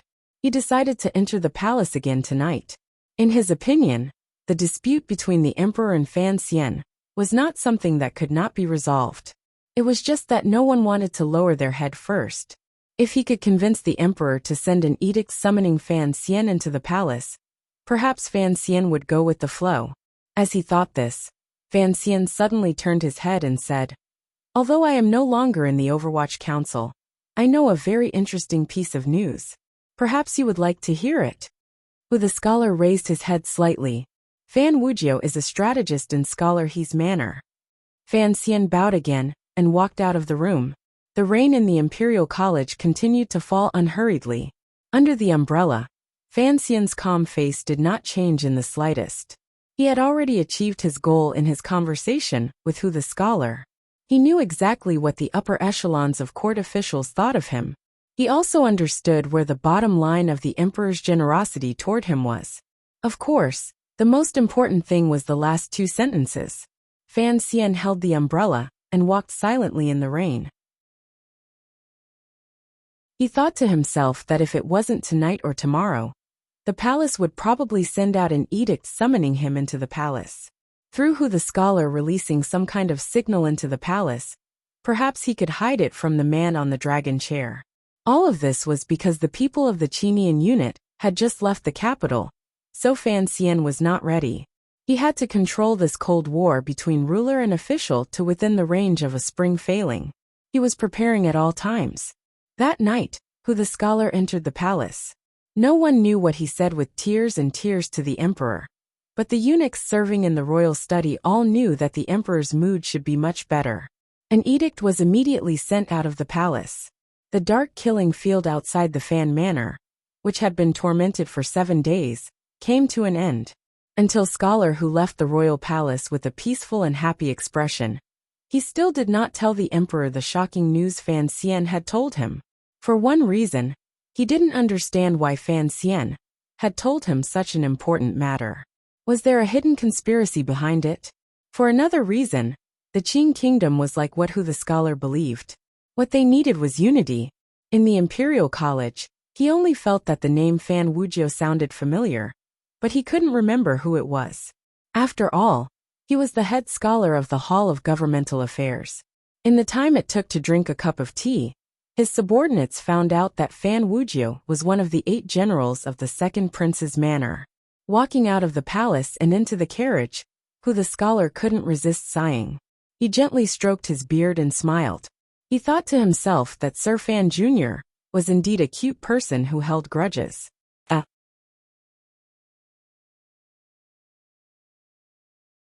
Chapter 7:15. The emperor waved his hand. The people outside the Fan Manor were all evacuated. This was the power of a feudal ruler. He could do as he pleased. As for the subordinates and officials who had died muddle-headedly outside the Fan Manor, because of the battle between him and his father, who would care? The royal study was not quiet. After the scholar left, the emperor began to play chess with Fan Ruoro. This was a habit he had developed in recent days. The Qing emperor's index and middle fingers gently picked up a black piece and placed it on the slightly reflecting chessboard. Evenly, he said, "It looks like Fan Jian did not teach you these things in the manor." Fan Ruoro had been in the palace for a full 8 days. She was wearing the casual clothes that the Fan Manor had gone to great lengths to send through a few concubines in the palace. They were mainly plain. Compared to the brilliance of the royal palace, they appeared light and incongruous. Although everyone knew that the young lady of the Fan family was a hostage in the palace, this hostage's status was not low. The emperor treated her even more well. Princess Chen managed things outside the palace. Inside the palace, there were nobles looking after her. There were no major problems with her food, daily life, and clothing. She sat respectfully across from the Qing emperor and placed her hands gently on her knees. She replied, "The path of chess is too complicated." The emperor raised his eyelids slightly and asked with interest, "I remember that before Nji entered the capital, you were already a famous talented woman in Jingdo. It was just those boorish men who liked to make trouble out of nothing, who liked to make irresponsible remarks. I can't compose poetry or paint. I really don't know where this talented woman's reputation came from." In her 8 days in the palace, She had gone from the initial nervousness, fear, and helplessness to now waiting quietly and calmly. Fan Ruoro had fully released the calmness of an iceberg. For one, it was because of her personality from a young age. More importantly, it was because of Fan Xian's imperceptible influence over these dozen years. Although the man opposite her was the Qing Emperor, he was still a person and not a monster. This was also because the emperor appeared particularly like a normal person in front of Fan Ruoro. I've seen your poems. They are not bad in the boudoir. However, compared to Enji, they cannot be compared. No wonder you would say such things, the emperor said with a slight smile. Her Majesty smiled and said, talent does not lie in showing off one's various abilities, but in the steadfastness of one's heart. You saved my life, which can be considered a miracle. It is fitting to be called a talented woman. Your Majesty has a flood of good fortune. I am just. Fan Ruoro naturally followed the tone of the emperor's words. Unexpectedly, the emperor smiled and said, of course I won't die, but I don't think it will be comfortable to have more steel balls in my body. Eunuch Yao quietly flashed into the royal study and stood in front of the emperor. In a quiet voice he said, someone died in the Qing temple. They are waiting in the front hall. Wait, is it a punishment? The emperor gently played with the black, matte chess piece. In a cold voice he said, I will spare them this time. If they act rashly again, have them go jump off the cliff at Dong Mountain. Eunuch Yao agreed in a low voice and said, after Sir Fan Jr. left the Qing temple, he went to the Imperial College and saw Hu the scholar. The emperor was silent for a moment. He then smiled slightly and said, I already knew earlier. At the Qing temple, the shadow has returned. Eunuch Yao was silent. When it came to these matters, he did not have any power to make suggestions. He understood the emperor's intentions. He would not be as muddle-headed as those ascetic monks wearing straw hats. Who was Fan Xian? He was the emperor's favorite official and illegitimate child. Even if the emperor wanted Fan Xian to die, he would not let the people below him act on their own. The problem is, we still don't know how Sir Fan Jr. left the Fan Manor, or how he entered the Qing temple. Furthermore, we don't know where he went during this period of time. Eunuch Yao said as he bowed slightly. The Qing emperor furrowed his brows slightly and didn't say anything. He waved his hand, and had Eunuch Yao leave the royal study. During the course of this conversation, Fan Ruoro listened quietly to the side. Eunuch Yao did not avoid her. These days, the servants in the palace had long gotten used to the emperor always having a girl with delicate features and a sense of calmness emanating from her body listening. Regardless of whether it was a royal study meeting or more important state affairs, the emperor did not avoid her. However, the person they were talking about was, after all, Fan Xian, her dearest brother. Thus, Fan Ruoro still lowered her head slightly. It was as if she did not want to hear any of this. Furthermore, she did not want the emperor to discover anything strange. The emperor did not glance in her direction. He was silent. A moment later, the emperor suddenly smiled slightly. The internal court did not find any trace of what Fan Xian had done after risking his life to leave the manor. At least, they knew that the shadow of the 6th Bureau of the Overwatch Council had returned. In the Qing temple, a dozen ascetic monks had fought a great battle with the two of them. Thinking of the bald ascetic monks, the smile on the emperor's face immediately faded. A glimmer of disgust rose to his eyes. He had not thought that these fanatical Qing temple cultivators would dare to attack Fan Xian without asking for the emperor's orders. This made the emperor feel a considerable amount of displeasure. Thinking of the shadow, the true head of the 6th Bureau of the Overwatch Council, the emperor's eyes narrowed slightly. A glimmer of interest appeared. Chen Pingping had served him for decades, but he had always kept many of his secrets. In the past, because the emperor deeply believed in his loyalty, he did not care much. Although he knew that there had always been a shadow floating by the side of the black wheelchair, the emperor did not investigate deeply into the shadow's true origins. Now he knew. A light flashed across the emperor's eyes. It was the sword light the white-clothed swordsman had sent out a few years ago in the Hanging Temple. This light was piercing to the eyes and made him narrow his eyes even more. He faintly hoped in his heart that Sigajian's youngest brother would do something. There was no need to consider what Fan Xian had done when he left the manor. The emperor knew that Fan Xian must have gone to contact his most trusted subordinates in Jingdou. At the same time, he had sent some important messages in the direction of Shiliang, Dongyi and Jiangnan. This was a simple matter. If Fan Xian wanted to maintain his independence in front of the pressure of the dragon chair, he had to mobilize all of his power. However, the emperor could not be bothered to pay attention to the specific contents of the messages. In his opinion, no matter how Fan Xian jumped, he was still on this land. This land had always been in the Qing emperor's hands. Furthermore, the emperor was very curious about what his favorite and most admired son could do when he was under house arrest in Jingdou. If he was facing Yi Qingmei of the past, for the sake of the people of this land, for the survival of the entire Qing kingdom, and for the wishes of too many people, perhaps there would be no need for him to say anything. Yi Qingmei could only silently go far away, and no longer exist on Qing kingdom soil. What choice would his and Yi Qingmei's son make? This was something the emperor was very interested in. Was this the evil interest of calmly watching the struggle of the next generation, under a kind of absolute confidence? However, up until now, the emperor had never thought of throwing Fan Xian into the abyss. In his opinion, his son had only misunderstood him. The emperor just didn't want to explain. He didn't care to explain. This was a process of questioning his heart. He sat tyrannically in the palace, and waited for Fan Xian to enter the palace to explain and beg for forgiveness. Only then would the emperor peacefully tell Fan Xian that the dead old black dog was not as benevolent as he imagined. That old black dog only wanted to kill the entirely royal family. He had once killed him.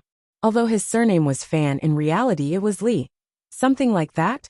But how would he explain Yi Qingmei's matter? Perhaps the emperor did not want to touch on that. I want to go out for a walk, the emperor said. Although his voice was calm, it was clear that because of what Hu the scholar had said when he entered the palace earlier, the emperor had some confidence in dealing with Fan Xian's matter. Thus, his mood was relatively relaxed. That was why he wanted to go out in the middle of the night. There were only 2 people in the royal study. Naturally, the emperor's words were for Fan Ruoro to hear. Fan Ruoro was slightly startled. She stood and took out a thin cloak lined with black fur and gold, carefully putting it on for the emperor. She then supported his right arm, and slowly walked to the side of the wooden door of the royal study. When the wooden door opened, there were already a dozen eunuchs and serving girls waiting outside. Eunuch Yao humbly lowered his body, and pushed a wheelchair as he waited. From the time the emperor spoke to the time the eunuchs outside finished preparing everything, it had all taken a very short time. Their reactions were very fast.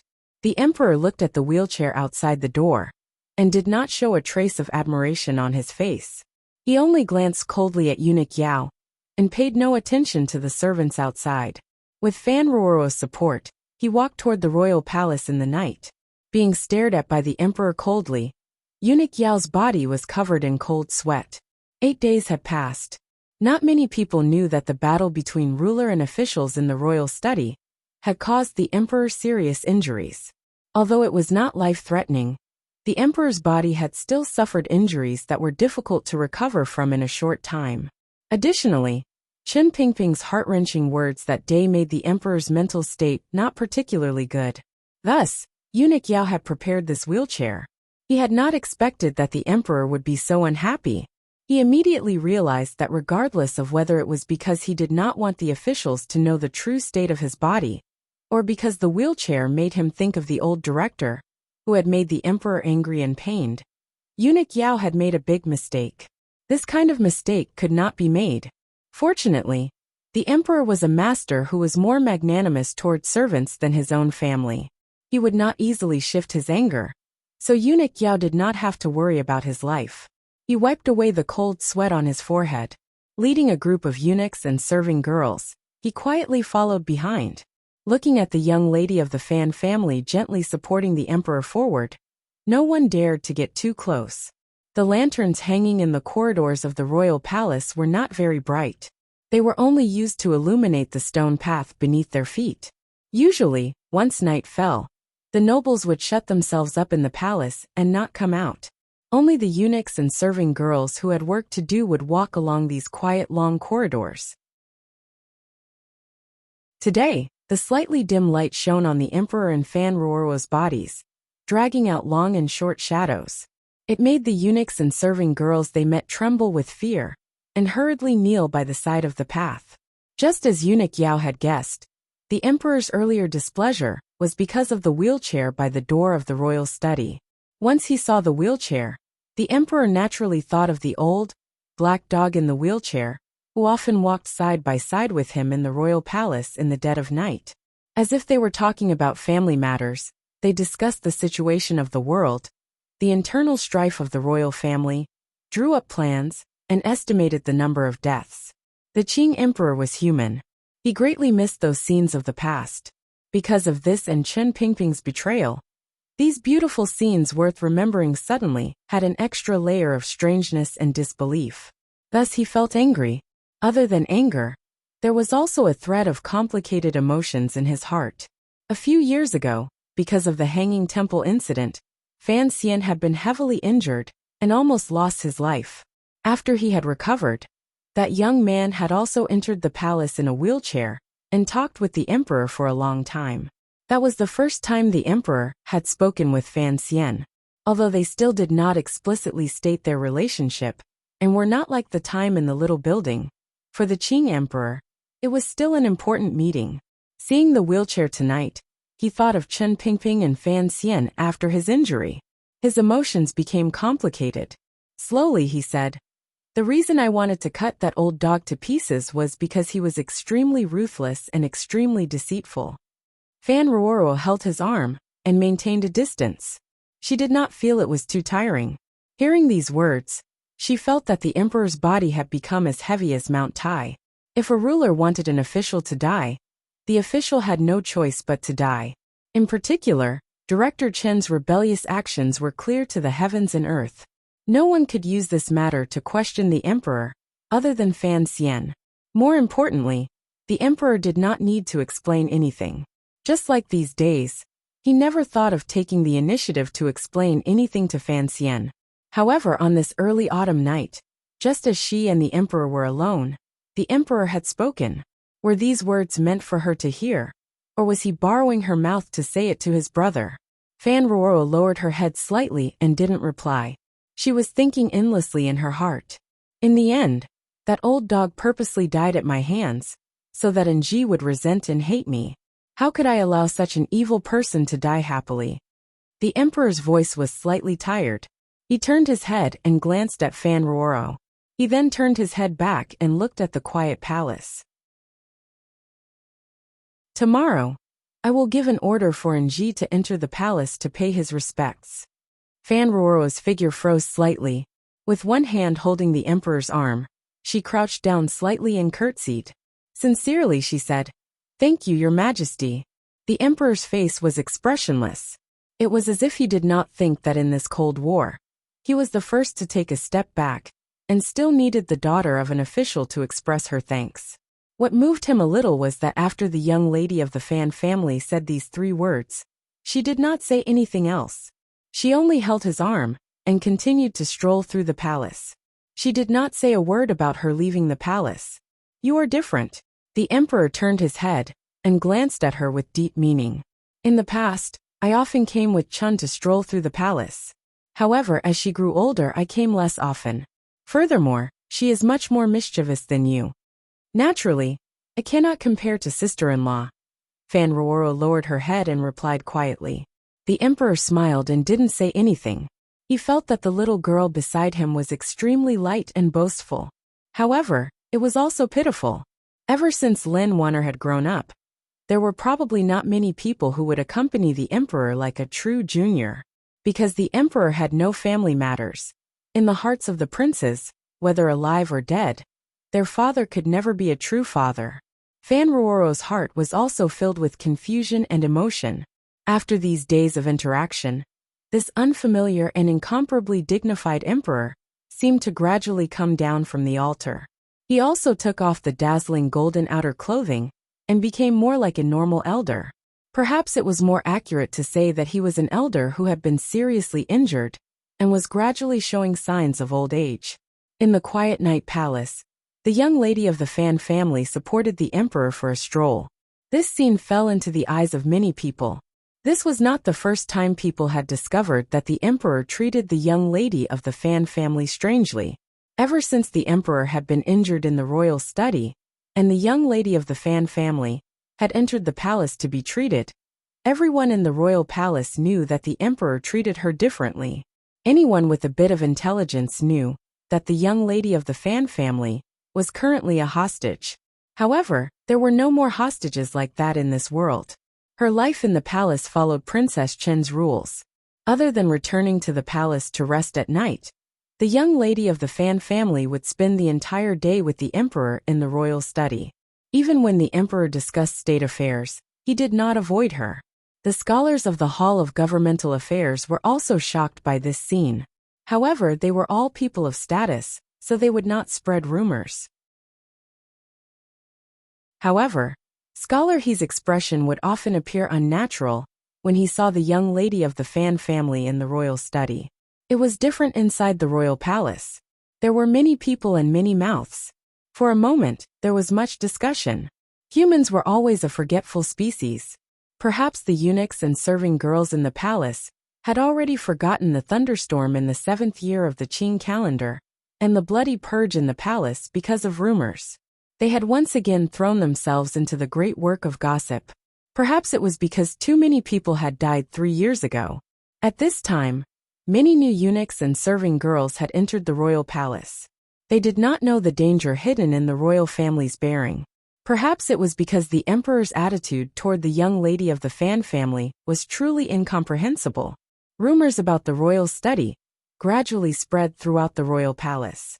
The emperor was a wise ruler who did not like women, and he did not seem like a licentious master.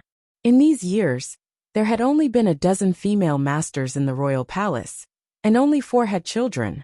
Logically speaking, no one would have guessed that. However, the emperor's attitude toward the young lady of the Fan family was truly different. In addition, there had been another major event in the royal palace in the last 2 days. It couldn't help but touch the hearts of too many people. This major event was the consort selection. The consort selection that had begun 3 days ago.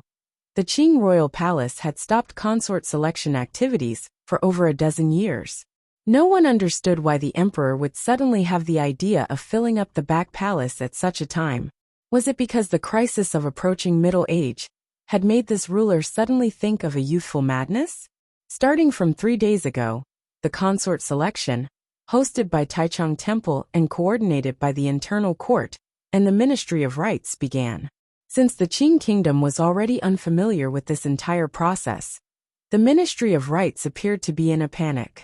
The 7 roads and provinces of the Qing kingdom had probably not received the edict yet. The women who might have been lucky enough to be selected into the palace had not heard any news. Thus, the first to move was still Jingdo. This was a rare opportunity.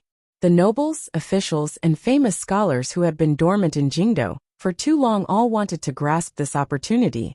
Amidst this chaotic process, they still rushed to send the first batch of women of suitable age into the palace on the night before yesterday.